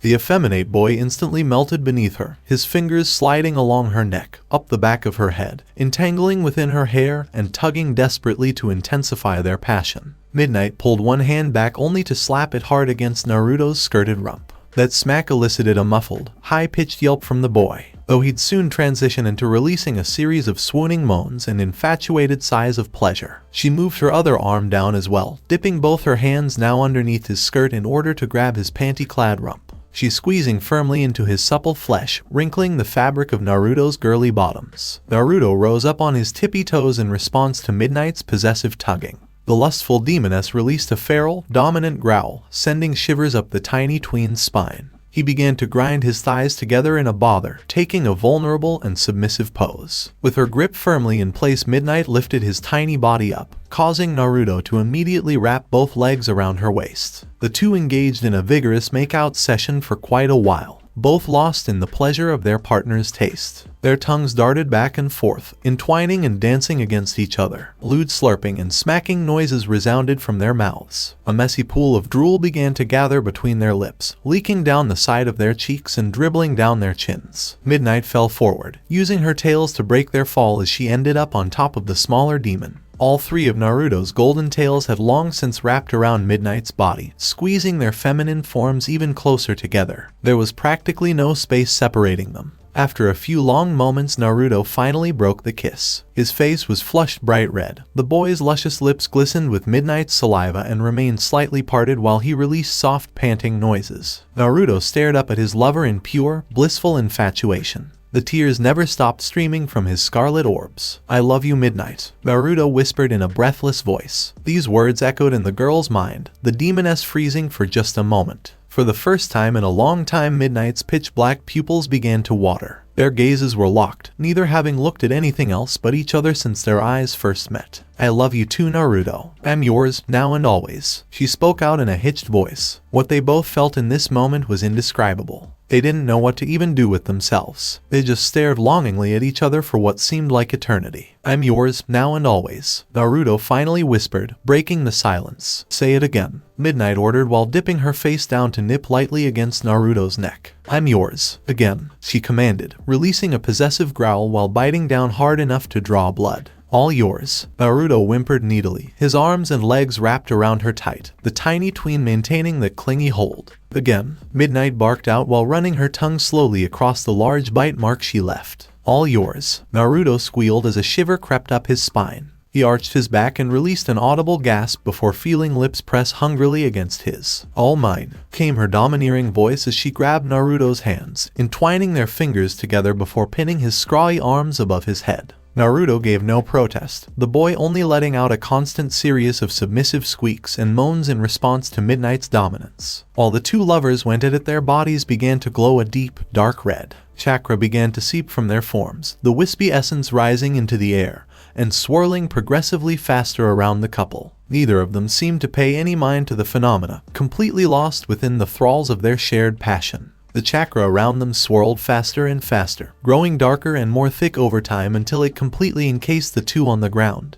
It solidified, forming a demonic cocoon around them similar to when Naruto first transformed into a demon. The pleasure-filled noises the two made were now gone, silenced to anyone outside the dome. Inside of it was quite another story. They would remain encased in that cocoon together for many hours to come. "Let's talk," Kyuubi stated simply in that sultry voice of hers while turning around and walking into the forest. Kurenai could tell that this wasn't a request. She released a deep breath before turning to follow closely behind the demoness. Now, the two women walked through the foliage for a few long moments. Kurenai moved behind Kyuubi, staring at the woman's back anxiously. Despite her nervousness, the Jounin maintained her composure. After a while, they came into a small clearing, much smaller than the one that Naruto and Midnight were currently occupying. Kyuubi stopped in the center of the clearing with her back still facing Kurenai. Kurenai stopped as well, staying silent to wait for the ancient demoness to begin. "You really are clever," Kyuubi stated in an amused tone while turning her head to gaze out the corner of her eye towards the black-haired women. Kurenai hesitated, thinking carefully about how to respond. She opted to stay silent, letting Kyuubi elaborate. Kyuubi noted that restraint, turning around fully until they were facing each other. The demoness maintained a regal poise, hands resting across her own pelvis. Her gaze was intense, slitted eyes barring down on Kurenai. Kurenai didn't look away, the woman focusing on just remaining calm. "Continuing to show kindness towards my child even after all he has done. I was always aware of this possibility but didn't think someone would adopt so effectively." The long con. Well played. Kyuubi went on with a hint of admiration in her voice. Kurenai narrowed her gaze. It's not an act. As soon as she spoke those words, Kyuubi was on her, moving at blinding speeds to slam Kurenai into a nearby tree. Kyuubi squeezed her slender fingers around Kurenai's neck, causing her to cough raggedly. Kurenai gripped at Kyuubi's wrist with both hands, though it was more a reflex than an actual show of resistance. Lie to me again and I'll feed you your own intestines, Kyuubi whispered. What really shook Kurenai was the way in which Kyuubi spoke, so calm and collected despite the seriousness of that threat. The demoness was relaxed, her 9 foxtails swaying gently behind her. She even held a simple smile across her lips. Kyuubi spoke out that threat as if speaking about the weather. Kurenai gritted her teeth, closing her eyes in strain as she struggled to breathe. She knew she was no match for the 9-tailed fox. Releasing a soft breath, Kurenai let go of Kyuubi's wrists, dropping her arms to her side. She then opened her lids and stared at Kyuubi with an empathetic gaze. It's true that my compassion towards Naru-chan is beneficial to me and those I care about. I know that being kind to him is a way to reduce the chance that he attacks us again. Despite acknowledging that, those things are a byproduct of how much I care about him, not the reason. I care about him because he deserves it, because he needs it, because he should have had it his entire life. Kurenai explained in a shaky voice. Upon hearing that response, Kyuubi's grip tightened around Kurenai's neck, the demon lifting Kurenai into the air by her throat. He doesn't need the compassion of a human, even if it's what he wants right now, Kyuubi explained as an extremely subtle scowl formed across her face. What he needs is peace and happiness, to live a life surrounded by people that love him. Because he was born human, he has never gotten a chance to feel what that's truly like. He's only gotten a small taste of it, of which he has only received from me and my kind. He deserves so much more, yet I can't provide it for him as long as you exist. Whether or not your feelings are genuine doesn't matter. What you are doing is more damaging than you can possibly comprehend. The woman ranted. Kurenai could tell the demoness was getting more agitated with every word. Kyuubi dropped her head, the vixen's poise faulting. There was silence for a moment before she snapped her head back up, a small trail of tears leaking from her eyes. You are hindering my ability to provide a better life for my baby. Kyuubi snapped in an uncharacteristic show of emotion. Her fiery orbs held a mix of anger, frustration, despair, and if one were to gaze closely enough into those demonic pupils, fear. Kyuubi's grip around Kurenai's neck tightened even further, completely cutting off her air supply. The vixen's razor-sharp nails threatening to pierce her captive's flesh. Kurenai was trembling now, completely helpless in that position. What could she say? What could she do? I should just kill you now and be done with it, Kyuubi stated in a haunting tone. Yet we both know that you won't, an old voice called out from the side. Kurenai shifted her attention over to a man walking into the clearing with a pipe hanging from his lips. Kyuubi didn't take her eyes away from Kurenai, though the demoness demeanor did calm significantly. Sarutobi walked casually towards the two, blowing a large cloud of smoke from his nostrils. He stopped a few feet away, glancing up to Kurenai, who was still being suspended off of the ground. Return to my office to await debriefing, Sarutobi ordered. The dark-haired woman looked at the Hokage as if he were crazy. Could he not see that she was currently occupied with being choked to death? To Kurenai's great surprise, Kyuubi dropped her, letting the woman catch her breath. Kurenai took a moment, coughing a bit on one knee before rising up on her feet to glance tentatively towards Sarutobi. Kyuubi turned around to face the old man, the woman returning to her queenly posture. If she were going to kill you, you'd be dead already. Go, the Hokage ordered without looking towards Kurenai. The woman nodded, stealing a final glance at Kyuubi to notice that the demoness was ignoring her. Kurenai then disappeared from the clearing. You've just got it all figured out, don't you? She spoke in an amused tone, displaying a small smirk while walking forward with her usual sensual sway. It was a hunch, and you just confirmed it, Sarutobi stated casually. His eyes stared forward as she neared. Kyuubi began to encircle him, one of her tails sliding along his shoulder teasingly before falling away from his elderly form. Her gaze was predatory, yet playful. And what exactly do you think you've confirmed? The redhead drawled out. Sarutobi took his time, puffing on his pipe a bit more while he maintained his poise. You won't hurt anyone close to Naruto. Thinking back to recent events, that's where all the evidence leads. When Naruto came out of the cave and we attacked, you jumped to his defense and fired at us. But when I ordered everyone to stop attacking, you did as well. Then there was the timing of your attack on Konoha. You only did so after I tried to seal Naruto away with the Reaper Death Seal. I realize now that that was the final straw. When I attacked him, Naruto's compassion for humanity broke completely, allowing you to launch your assault without making Naruto feel guilt. Sarutobi explained before turning his head slightly to the side to glance into Kyubai's demonic orbs. Naruto is still conflicted about his attachment to humans as opposed to you. It's clear that you despise us, but Naruto doesn't share that animosity, at least not to the same extent. You either can't or won't act out your violent desires without his approval. I believed initially that this was because your power was somehow bound and restricted by Naruto's will, that you physically couldn't act without his permission or desire. I see now that isn't the case. Sarubodi continued. Kyuubi was listening intently, the woman placing both her hands along his shoulders before sensually massaging into the flesh. Fascinating. What conclusion have you reached, I wonder? The woman questioned in interest, closely analyzing his every response. Despite Kyuubi's proximity, Sarutobi still maintained his composure, staring forward with an unflinching expression. If you wanted to destroy us, you could.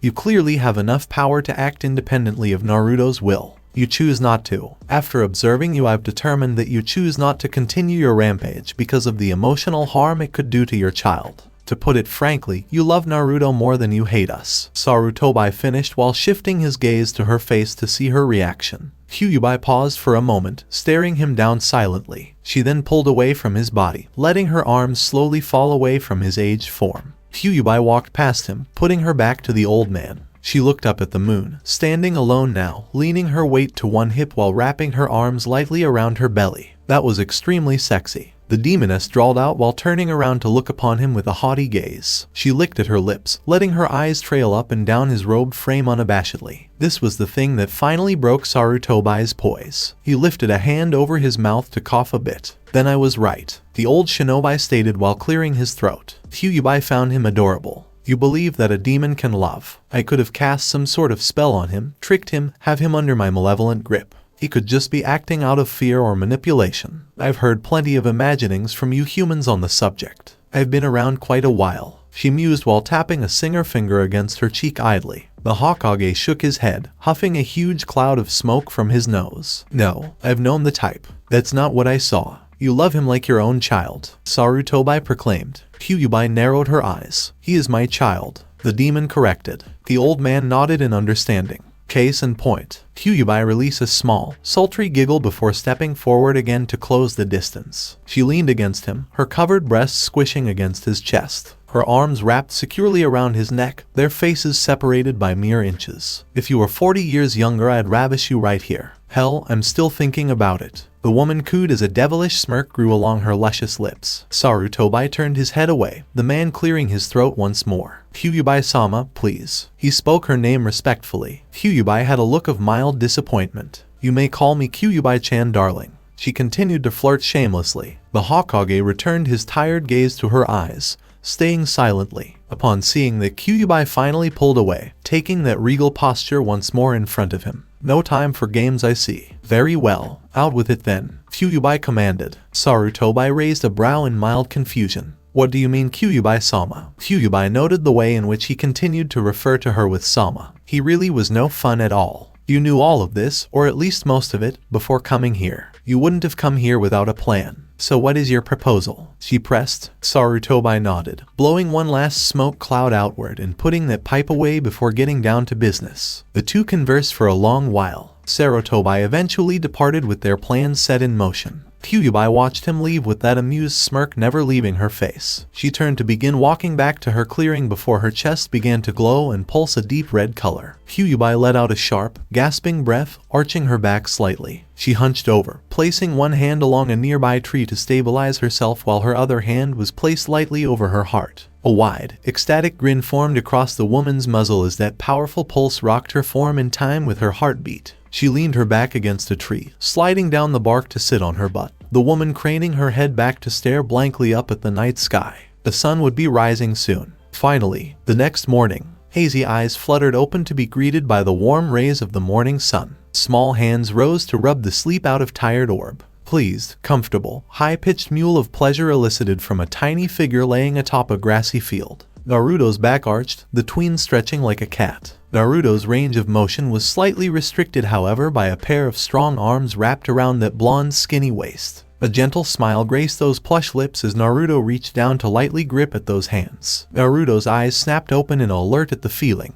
These hands weren't covered in a thin layer of silky fur like the tween was used to. Who was this? Quickly Naruto rolled over to come face to face with a pair of familiar pitch black eyes. Those eyes were familiar, but just about everything else was foreign. This person was human, morning gorgeous. The girl whispered in an alluring voice. That was all Naruto needed to recognize who that alluring, silky drawl belonged to. Its tone was unmistakable despite being much deeper. Midnight, Naruto questioned with a dumbfounded expression. A slick, devious smirk crossed the girl's lips. Midnight slowly sat up on her butt, raising her rather toned but human arms up to delve fingers into her long, silky mane of black hair. She shook her fingers through the strands before tossing her hair a bit, letting the fibers spread out wildly along her back. Midnight then turned her head to peer down at her lover. The one and only darling, she replied haughtily. Naruto rose up as well into a kneeling position, looking on with a wide-eyed expression, taking in all those new features. Midnight's skin was pale white, almost eerily so. Her skin was blemishless, the girl practically glowing under the sun's rays. The thin layer of silky black fur that used to cover her body was completely gone.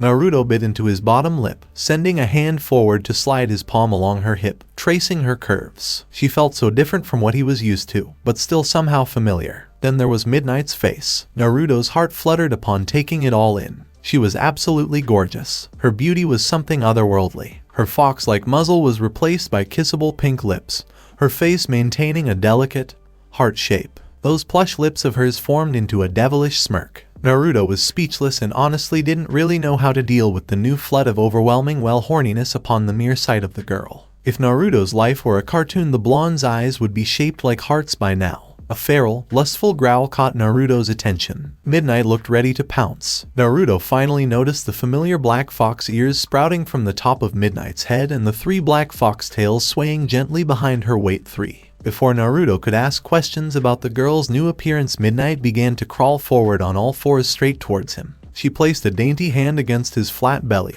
trailing her touch up along his chest in a sensual manner. Her delicate fingers tickled across his shoulders before Midnight wrapped both her skinny arms around his neck to press her feminine form into his. When their chests came together, Naruto realized just how naked they were. He could feel her uncovered bust squishing against his torso. Naruto's hands seemingly moved on their own, gripping both sides of her wide hips and squishing the flesh firmly. His claws dug into her skin, trailing red marks into the fat. Midnight arched her back from the feel of his secure grip, pressing her curvy frame even closer. Naruto's eyes were fixated on her sensual movements. A small bit of drool trickled down the side of his lips. As usual, his tail was wrapped around his pelvis, guarding his sex, but it was easy to see how excited he was. "What happened to you?" Naruto asked in a hesitant manner, being unable to tear his gaze away from her. Something was definitely different. His heart was pounding rapidly, his skin tingling. His eyes were fixated on her lips. There was only one thing on his mind. "We are bonded, body and soul," Midnight whispered haughtily, her face perfectly level with his. Naruto barely registered those words. He could barely think. No, there was only one thing that mattered right now. Before he knew it, Naruto's had crashed his lips against hers, the effeminate boy sucking in air through his nose as he engaged his love in a passion exchange. Midnight released a pleased growl of approval, squeezing her arms tightly around his neck and matching his passion. 2 of her furry black tails engulfed his midsection,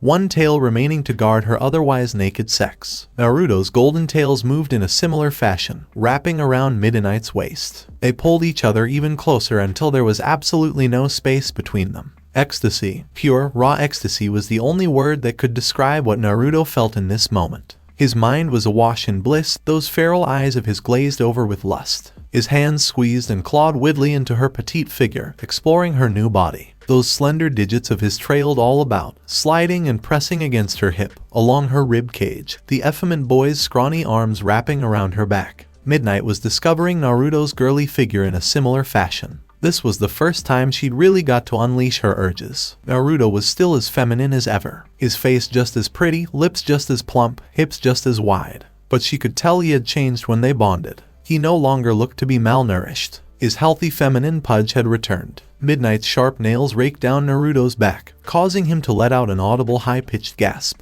She dug in deep enough to draw blood only for his wounds to heal instantly. She pulled back her hands only to bring her palms crashing down against his bubbly butt, eliciting a little surprised squeak from him. Midnight then leapt forward, pouncing the blonde and knocking him over so that she was on top of him while he laid on his back. Their passionate make-out session continued from that position. "You two look like you're having fun," a sultry voice drawled out, catching their attention. When Naruto glanced to the side, his eyes widened upon viewing the figure of her mother. She was also human. Kyuubi walked from the brush towards the couple with that familiar sensual sway of hers, the woman completely naked as she so often was. But now, instead of being covered in silky red fur and maintaining the face of a fox, her skin was smooth, holding the same complexion as Naruto. Then there was her face. It was more mature, but Kyuubi's face looked a lot like an older, female version of Naruto. Though no older than 25, she still maintained distinctive features like her intense slitted eyes, her fox ears, and those 9 fluffy fox tails swaying hypnotically behind her. One last big difference was that her eyes were no longer blood red. No, they were dark purple, just like her son's. Naruto turned his head away from that mind-blowing kiss to look upon the woman in shock, his own wide, slitted, violet pupils widening.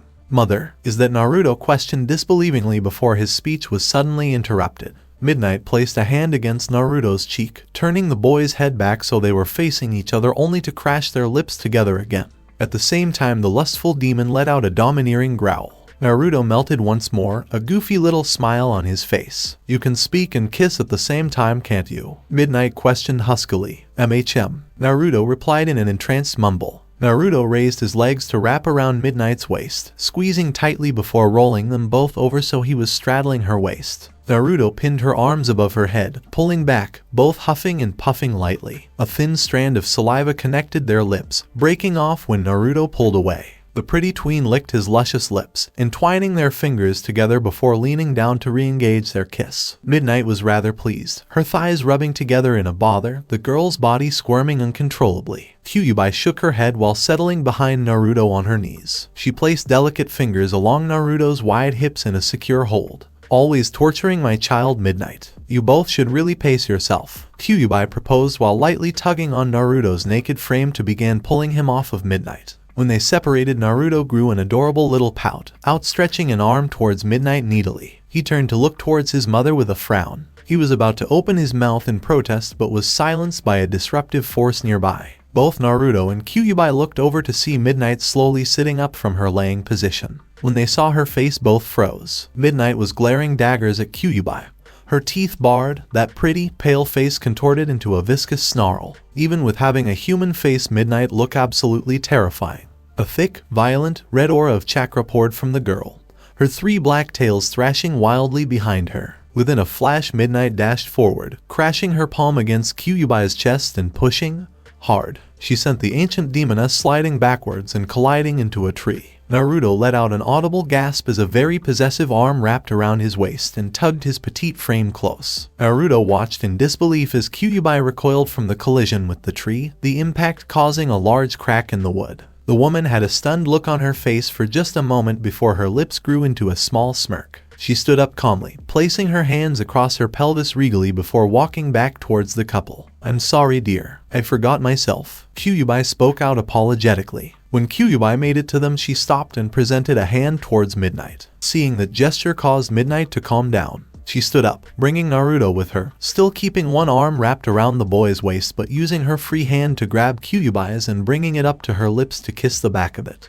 "It's okay, Kayu-chan. Forgive me for causing you alarm." Kyuubi shook her head, turning her hand over to take Midnight's within her palm, the woman leaning into placing a kiss against the girl's knuckles. "You have absolutely nothing to apologize for. I should have known better than to come between 2 bonded mates. It's been such a long time since I've been around a pair that I forgot what it's like. It's extremely refreshing," the woman explained sweetly, a far-off smile gracing her painted lips. Naruto was rather amazed by the entire series of events. What was most surprising was that he didn't immediately leap to his own mother's defense. He immediately felt that Midnight was justified. That revelation was a bit scary to him. Kyuubi picked up on that. "Don't worry, sweetheart. This is what it means to be bonded. You'll learn in time," Kyuubi lectured. An amused smirk crossed Midnight's face when hearing those words. "Some lessons a little sooner than others," the girl commented in a knowing tone. Midnight suddenly yanked Naruto close, crashing their pelvises together and rolling her hips to press herself into Naruto's crotch, which was once again covered by his tail. At the same time, Midnight dipped her head down to run her tongue underneath Naruto's neck, up his chin, to finally allow their lips to meet once more in a hungry exchange. The combination of all those sensations caused a shock of ecstasy to shoot through Naruto's unprepared form. He let out a shocked gasp, his entire body tingling as that familiar fire ignited under his skin. His vision was hazy, his toes curled. There was a lustful quake that rocked his feminine form. It was all just too much. The effeminate tween nearly collapsed from the shock of pleasure, the boy having to tighten his grip around Midnight's neck to keep his balance. Midnight pulled back from the kiss in order to gauge Naruto's reaction. The boy was panting like a dog, a dumbstruck, mind-blown expression on his face. Oh, she'd commit that to memory. Probably the most amusing part about this entire series of events was Kyubai's reaction. Midnight glanced to her in satisfaction. While Naruto was reeling, Kyubai was experiencing similar sensations. The woman had fallen over on her back, now writhing along the ground. Her thighs grinded together constantly, the woman's arms wrapped around herself. She arched her back and moaned lewdly into the air. It took her a bit of time to calm herself, the demoness sitting up shakily and catching Midnight's gaze. "You sneaky little devil," Kyubai commented in a haughty, playful tone. Midnight couldn't wipe the grin off of her face. This was another very nice perk of the demonic link. True empathy. Demons could feel what each other felt as if it were their own.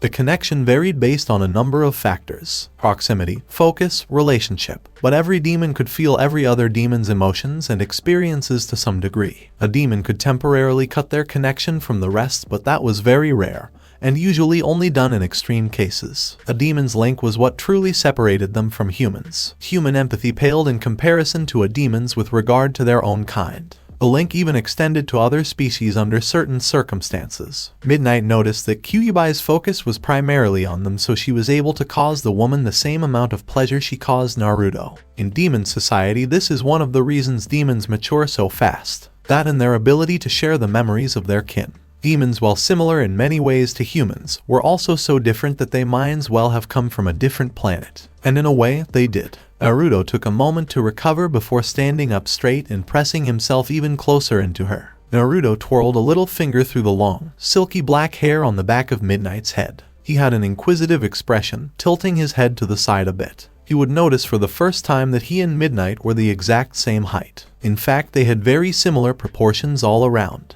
Even their hips were the same width. They stared into each other's eyes for a long moment, Midnight quirking a brow. "What's mulling around in that pretty head of yours?" Midnight questioned in interest. Naruto continued to twirl his finger through her hair, a devilish expression showing across his face. He took a relaxed posture, almost playful, before beginning to very slowly and deliberately grind his pelvis against hers. "Just thinking about all the fun we are going to have. I have so much to learn, so many things to discover," the boy whispered in that sensual, high-pitched voice. Midnight replied to him with a pleased growl, a purr rumbling through her chest and vibrating across their still naked forms. My, aren't you eager?" she retorted without missing a beat. The two looked ready to ravish each other at any moment. The tension was mounting. Kyubai looked at them both in concern. "You know what it means if you do this," Kyubai warned. Kyubai by now was on her feet, walking over to Midnight's side and placing a few fingers gently along the girl's hip. "As you know, Midnight, right now you are extremely fertile. If he so much as touches you the wrong way, you'll both be parents within a few months. Are you both ready for that?" Kyubai questioned with a raised brow. Naruto turned his head to look out the corner of her eye towards his mother. He didn't answer, shifting those dark purple orbs of his back to Midnight's beautiful face. Midnight's three tails were swaying slowly behind her, the girl taking a similar contemplative look. "The next few months are going to be very important. You both already have so much on your plate. Trying to raise a little one right now would be ill-advised," the woman explained. Kyubai began to saunter forward again, moving her hand lightly across Midnight's hip, across the girl's ass and against her other hip before heading over to her son. She gripped carefully along the boy's slender shoulders, leaning down to nuzzle her cheek against his. Naruto released a comfortable sigh, though still holding a conflicted gaze. "I suppose it wouldn't hurt to wait a bit longer." Midnight finally spoke up while pressing her lips closer to the blonde's. Naruto took a moment to enjoy the affection from his mother before pressing forward, quickly closing the distance to Midnight's lips and engaging her in a gentle kiss. "For now," Kyubai nodded in satisfaction, pulling away to give the two their space. "I explained the basics of demonic mating habits and demon biology, but I never actually went into detail about every specific aspect. It didn't seem extremely relevant since I didn't think you'd choose a mate so quickly. I should have known that would change after midnight entered the picture. By the time I realized you were likely to choose her, well, you weren't exactly in the right state of mind to hear those types of lectures. Kyuubi went on in a gentle voice. Naruto nodded in acknowledgement without breaking away from his loving exchange with his mate. Even when he spoke, his lips rumbled against Midnight's. It's okay. We'll have plenty of time to learn as we go, right? The boy cooed sweetly while tightening her grip around Midnight's neck. Midnight's grip tightened around Naruto's waist, hugging their bodies closer. I'll make sure we are very, very thorough with your education, the demon drawled out, causing another deep blush to paint Naruto's cheeks. Kyuubi shook her head in exasperation. I'm going to have to get a chastity belt for you too. I will continue the story in next part. Till then, we weeb offline.